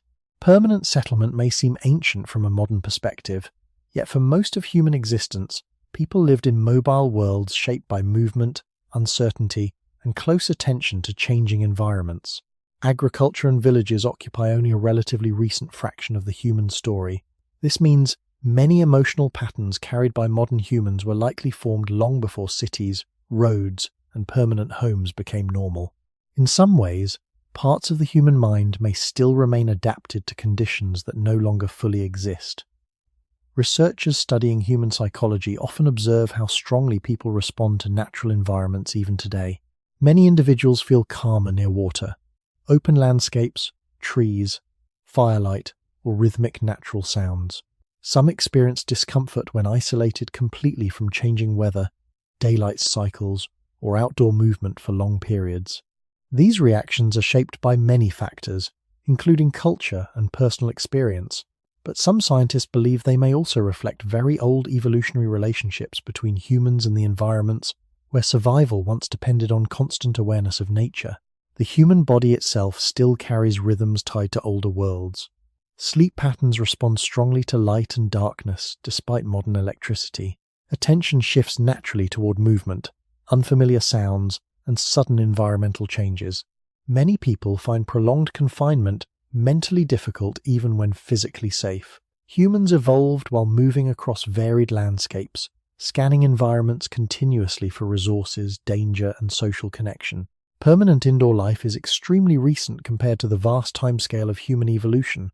This does not mean modern humans secretly desire to abandon civilization and return entirely to prehistoric life. Archaeologists and anthropologists caution strongly against romanticizing the past. Prehistoric existence involved hunger, injury, disease, harsh climates, and high uncertainty. Modern medicine, stable food systems, sanitation, and shelter have improved survival dramatically in many parts of the world. Yet acknowledging these improvements does not erase the possibility that older instincts still remain inside human behavior. The human mind can adapt to new conditions while still carrying traces of earlier environments. One example may be the strange emotional pull many people feel toward travel and movement. Even individuals living comfortably in permanent homes often experience a desire to leave familiar spaces temporarily, explore unfamiliar places, or spend time outdoors away from structured environments. Some researchers believe this attraction to movement may connect partly to deep ancestral patterns where survival depended on exploration, environmental awareness, and adaptation to changing conditions. Human curiosity itself may have been strengthened across generations by the advantages of discovering new resources, routes, or opportunities. Social behavior may also reflect older mobile origins.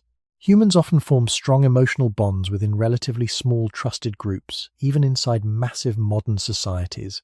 People still seek familiar faces, shared rituals, and cooperative networks resembling older forms of close social dependence.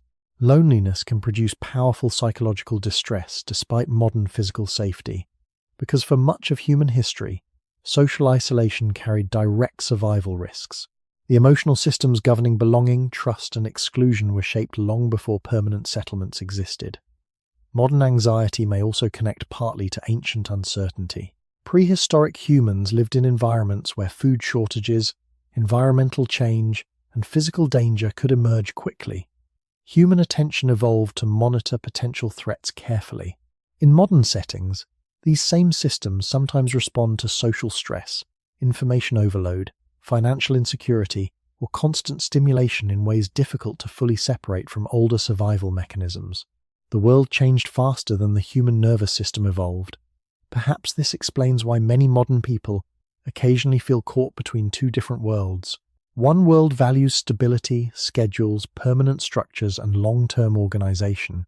The other responds instinctively to movement, open space, changing environments, and immediate social connection. Both exist inside the same human mind, because humanity spent enormous stretches of time living one way before gradually learning another.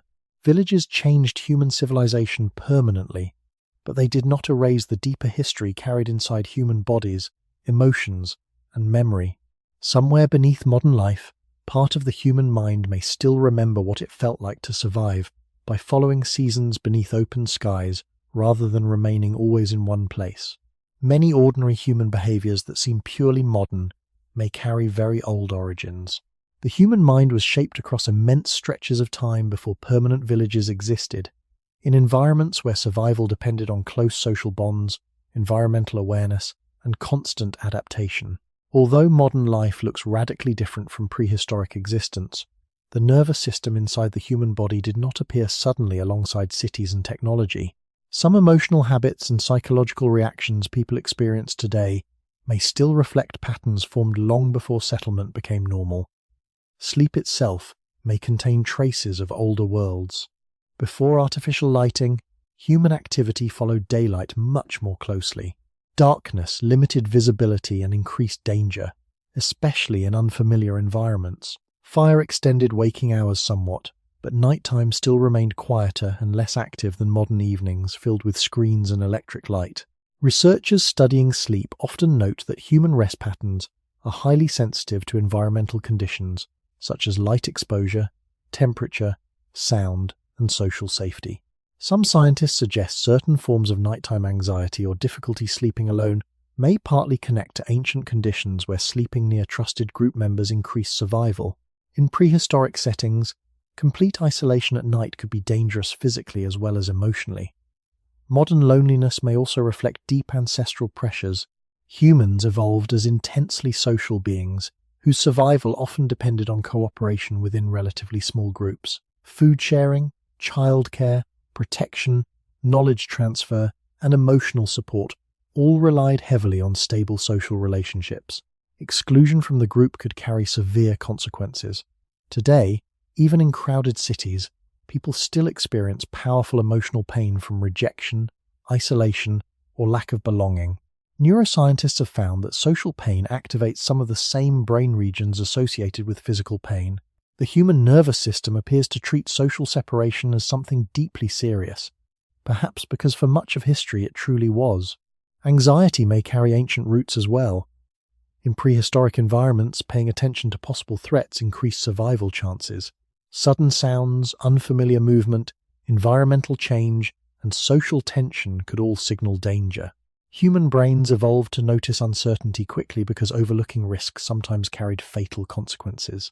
In modern life, these same attentional systems often respond continuously to social pressures, work demands, financial uncertainty, digital information, and constant stimulation. The environment changed dramatically faster than the underlying stress response systems evolved. Some researchers believe modern anxiety can partly reflect ancient survival mechanisms operating inside entirely new conditions. Humans also continue showing strong attraction to natural environments despite increasing urbanization. Many people feel calmer near forests, water, mountains, rainfall, or firelight. Walking outdoors often reduces stress more effectively than remaining inside enclosed spaces for long periods.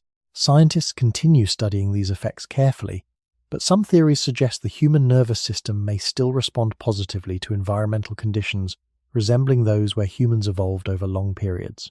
Nature may feel emotionally familiar, partly because human life remained deeply connected to it for almost all of history. Even modern habits of gathering around shared meals may preserve ancient social patterns. Before villages, eating often reinforced cooperation and group connection directly. Firelight meals created moments of safety, communication, and emotional bonding after physically demanding days. Today, despite enormous technological changes, shared eating still functions socially in many cultures as a way of strengthening relationships and maintaining trust. The behavior persists because human social systems were shaped around repeated communal interaction long before formal institutions existed. At the same time, archaeologists and anthropologists caution against oversimplifying human behavior, as if every modern emotion comes directly from prehistoric adaptation. Human psychology is influenced by biology, culture, personal experience, and historical change, all interacting together.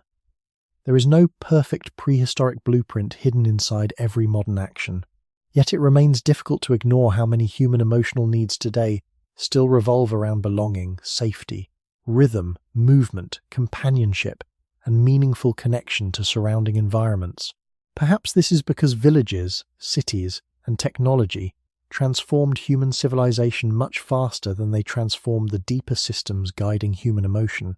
Beneath modern routines, part of the human nervous system may still be listening for distant sounds in the dark, searching instinctively for warmth, familiarity, and the reassuring presence of nearby people beside a shared fire. Modern humans live with levels of physical stability that much of prehistoric humanity could scarcely have imagined. In many parts of the world, food can be stored for months or years. Artificial light pushes back darkness every night. Walls protect against weather. Medicine treats injuries and illnesses that once carried enormous danger. Roads, communication systems, and governments organize life at scales impossible in prehistoric societies. Yet despite this extraordinary stability, many people still experience a persistent feeling that something remains missing or unsettled beneath ordinary life. The feeling is often difficult to describe clearly. It appears as restlessness, disconnection, exhaustion, loneliness, or a vague sense of emotional distance from the world around them. Researchers from psychology, neuroscience, anthropology, and sociology study these experiences from many perspectives, and no single explanation fully accounts for them. But part of the answer may lie in the fact that modern civilization transformed human environments far faster than human emotional systems could fully adapt. For most of human history, daily survival required direct engagement with the physical world. People moved through changing landscapes, tracked weather closely, gathered food, maintained social bonds constantly, and depended heavily on cooperation within small groups. Attention remained connected to immediate surroundings because environmental awareness carried practical importance every day. Modern life often separates humans from many of these conditions. Large portions of time are spent indoors, interacting with abstract systems, schedules, screens, and distant institutions rather than immediate environments. The body remains physically safe more often, but the nervous system may still expect forms of engagement that modern routines do not always provide. Social structure changed dramatically as well. Prehistoric humans typically lived among relatively small groups where relationships remained direct and continuous. Individuals usually knew the people around them personally. Emotional support, conflict, cooperation, and belonging happened face-to-face within stable social circles. Modern societies contain far larger populations, but many people experience weaker long-term social connection despite constant digital communication. Loneliness has become common even in crowded environments. Some researchers suggest the human mind may struggle when social interaction becomes broad, but emotionally shallow compared to older patterns of close communal dependence. Time itself also feels different now. In mobile prehistoric life, attention followed environmental rhythms. Daylight, seasons, animal movement, weather, hunger, fatigue. Settlement gradually introduced schedules tied to storage, agriculture, labor, and permanent maintenance. Industrial societies accelerated this process enormously. Modern people often live according to clocks, deadlines, and systems operating independently of natural cycles. Artificial light extends activity late into the night. Information moves continuously without pause. The human nervous system, however, still carries biological rhythms shaped over far older evolutionary timescales. Some scientists believe modern stress may partly emerge from this growing separation between ancient biological patterns and highly accelerated environments. At the same time, humans continue searching instinctively for experiences that resemble older forms of connection. People gather around fires while camping, even when modern heating exists. Many feel restored after time spent near forests, oceans, rain, or mountains. Shared meals remain emotionally important across cultures. Walking, storytelling, music, ritual, and close social conversation still create powerful feelings of calm and belonging despite enormous technological change. These behaviors may persist not because humans reject modern life, but because certain emotional needs remain deeply rooted in long prehistoric history. Yet it is important not to romanticize the past. Prehistoric existence was often physically dangerous, uncertain, and harsh. The answer to modern emotional difficulty is not simply abandoning civilization. Human history cannot move backward. What matters is understanding that many modern struggles may reflect a tension between ancient emotional systems and rapidly changing environments. Humans evolved gradually across hundreds of thousands of years, but cities, industry, and digital life emerged extremely quickly by comparison. Perhaps this is why so many people occasionally feel emotionally displaced, even while surrounded by comfort and technology.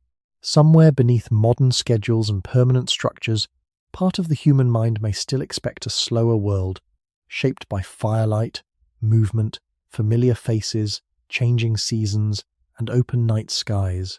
And perhaps the strange feeling of missing something is not always the absence of more stimulation or success. Sometimes it may simply be the quiet distance between the modern world humans built and the much older world that built the human mind itself. When modern people imagine life before villages, they often picture only hardship, endless wandering, constant hunger, fear of predators and exposure to the cold. These dangers were certainly real. Prehistoric life could be physically brutal in ways difficult to fully imagine today. Injuries that modern medicine easily treats could become fatal. Food supplies sometimes failed. Storms, droughts, disease, and environmental change shaped survival continuously. Yet if hardship were the only truth about early human life, humanity likely would never have survived long enough to build civilizations at all. What becomes increasingly remarkable when looking carefully at prehistoric evidence is not simply that humans endured difficult conditions, but that they managed to remain socially connected, emotionally cooperative, and extraordinarily adaptable across immense stretches of time without permanent settlements. For hundreds of thousands of years, humans survived through movement rather than stability. They crossed deserts, forests, coastlines, frozen plains, and mountain regions without maps, engines, agriculture, or written language. They carried knowledge through memory alone. They adapted to climates ranging from tropical heat to ice age cold. No single human understood the entire world around them, yet collectively human communities accumulated enough experience to survive almost everywhere they reached. This adaptability remains one of the defining characteristics of the species. Archaeologists often emphasize that prehistoric humans were not primitive in the sense modern people sometimes imagine. They possessed intelligence, emotional depth, cooperation, planning ability, and sophisticated environmental awareness long before villages appeared. Stone tools changed gradually over time because humans observed carefully, experimented repeatedly, and transmitted knowledge across generations. Fire was maintained over enormous periods despite its fragility. Hunting strategies required coordination and communication. Social care allowed some injured individuals to survive far beyond what isolated existence would permit. Even symbolic behavior, ritual, and artistic expression emerged thousands of years before settled civilization. Human complexity existed long before permanent architecture. Perhaps the most extraordinary achievement of prehistoric humans was social cooperation itself. A single person alone could rarely survive difficult environments for long. Humans succeeded because they formed groups capable of sharing labor, memory, protection, food, and emotional support. Children required years of care before becoming independent. Older adults preserved valuable environmental knowledge. Injured individuals were sometimes supported through recovery. Trust, communication, and cooperation became survival tools just as important as fire or stone blades. This social dependence shaped human psychology deeply and still influences emotional life today. Adaptation also required patience across generations. Human evolution and cultural change rarely happen through sudden transformations. Most changes unfold gradually through countless small adjustments repeated over time. A better way to shape stone, a safer migration route, a more reliable campsite near seasonal water, a stronger method for maintaining fire during rain. Tiny improvements accumulated slowly until entire ways of life changed.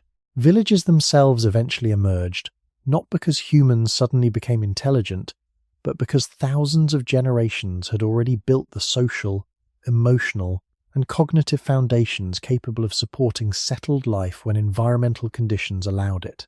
Looking back across this immense history also changes how modern humans might understand themselves. Much of what people consider natural today, permanent homes, stored food, private property, roads, written records, clocks, cities, represents only a relatively recent layer of human existence. Beneath these structures remains a nervous system shaped largely in mobile worlds organized around cooperation, memory, environmental awareness, and direct social dependence. Humans today still carry emotional traces of those earlier conditions, even while living inside environments prehistoric people could never have imagined. And perhaps this is one of the quietest but most important lessons hidden inside life before villages. Human survival was never built entirely on strength, speed, or control over nature. For most of history, survival depended on something less dramatic but far more consistent: the ability to adapt slowly without losing connection to one another.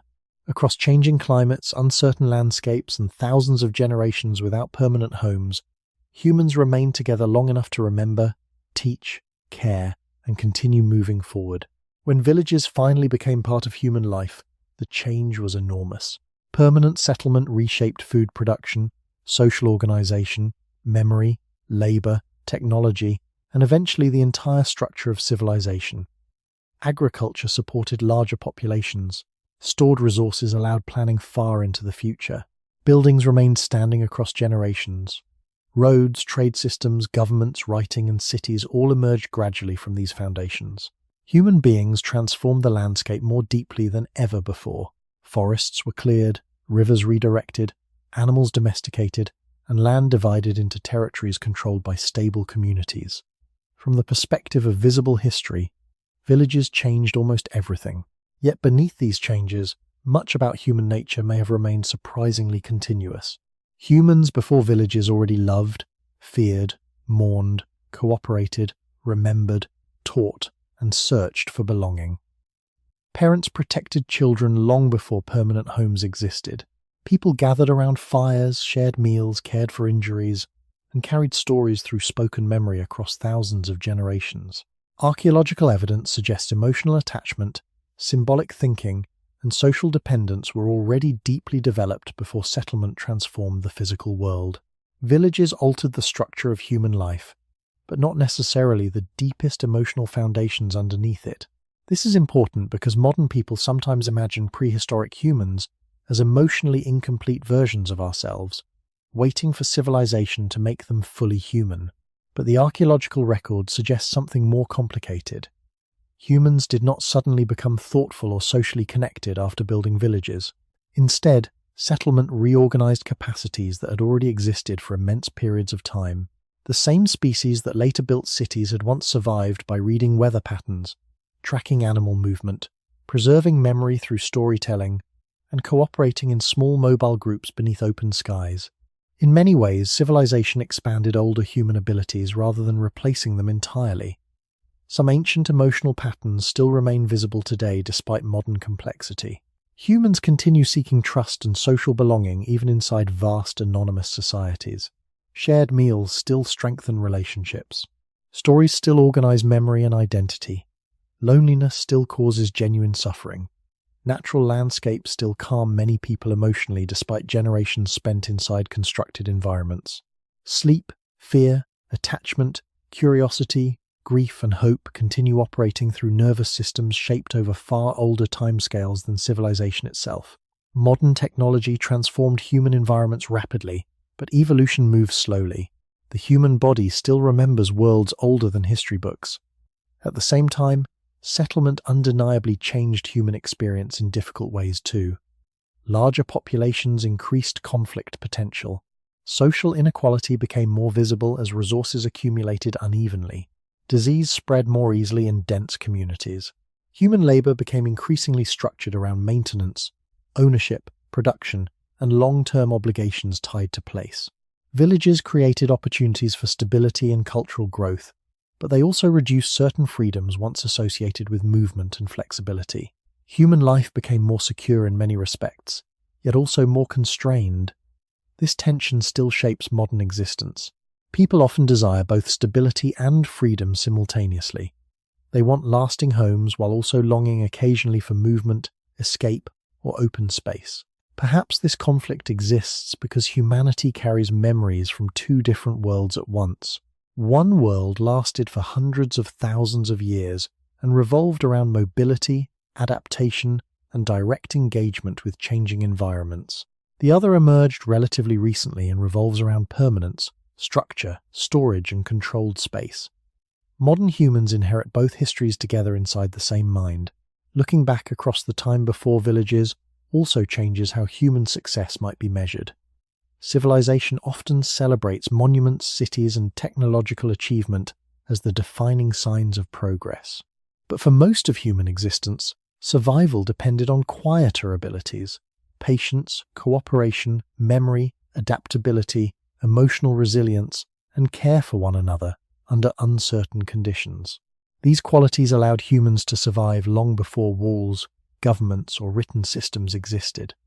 And perhaps those older abilities still matter more than modern people sometimes realize, because even now, beneath all the structures humans have built, life still depends heavily on the same ancient needs that carried prehistoric people across the world long before they ever stopped moving. For most of human history, there were no villages, no streets glowing through the night, no permanent walls separating one life from another. Humans moved through forests, coastlines, grasslands, rivers, deserts, and frozen plains, carrying almost everything they needed inside memory, relationships, and fragile tools shaped slowly by hand. They survived without maps, electricity, clocks, written language, or stable shelter. Yet generation after generation, they continued adapting to changing environments while remaining connected strongly enough to raise children, preserve knowledge, care for the vulnerable, and slowly expand across nearly the entire planet. Looking back now, what feels most surprising is not simply how difficult prehistoric life was, it is how much humanity managed to become long before civilization officially began. Before villages, humans had already learned how to cooperate in dangerous environments. They had already developed emotional attachment, symbolic thought, storytelling, and social care. They gathered around fires not only for warmth, but for memory and companionship. They observed animals, weather, plants, rivers, and stars with extraordinary patience because survival depended on careful attention to the world around them. They lived without permanent homes, yet still created continuity through relationships carried across time and movement. Villages eventually transformed human existence profoundly. Settlement allowed population growth, agriculture, writing, cities, governments, and technological systems powerful enough to reshape the entire planet. Human beings built structures so permanent that modern people can spend entire lives barely noticing the natural cycles outside them. In many ways, civilization reduced dangers that once defined everyday survival. But every gain also changed the texture of human experience itself. Stability increased, yet movement decreased. Comfort expanded, yet direct contact with changing environments became rarer. Social networks grew larger, yet loneliness remained. Humans learned how to control parts of nature more effectively than ever before, but often became more psychologically distant from the rhythms that shaped the species across hundreds of thousands of years. This does not mean prehistoric life was better. The archaeological record shows clearly that it could be harsh, uncertain, and physically dangerous. Modern medicine, sanitation, food systems, and shelter have saved countless lives. Romanticizing the past ignores the real suffering ancient humans faced. Yet, understanding life before villages still matters because it reveals something important about the human condition. Much of what people experience emotionally today was shaped during a far older chapter of history than modern civilization alone. Human nervous systems evolved in worlds of movement, close social dependence, environmental awareness, and shared vulnerability. Those older patterns still remain beneath modern life, even if the world around them has changed completely. Perhaps this is why certain experiences continue feeling deeply meaningful across cultures and generations. Sitting quietly beside firelight, walking through forests or near water, listening to stories spoken slowly in darkness, sharing meals with trusted people, watching changing weather without needing to rush anywhere. These moments may calm the human mind partly because they echo conditions under which human emotional life first developed. The body recognizes rhythms older than civilization itself. And maybe this is the quiet educational lesson hidden inside the question of how humans lived before villages. Human survival was never built only through intelligence or physical strength. It depended just as much on patience, cooperation, memory, adaptability, and the ability to remain emotionally connected during uncertainty. These qualities carried humans through immense stretches of time before permanent settlements ever existed. Even now, they continue shaping life beneath all modern systems and technology. Tonight, after all the roads, buildings, schedules, and noise of the modern world finally grow quiet, it may be worth remembering that for most of human existence, our ancestors fell asleep beneath open skies without knowing exactly where the future would lead them next. And somewhere deep inside the modern human mind, perhaps a small part of us is still listening for that older world in the dark, wondering what changed when humans finally stopped moving and what might have quietly disappeared with it.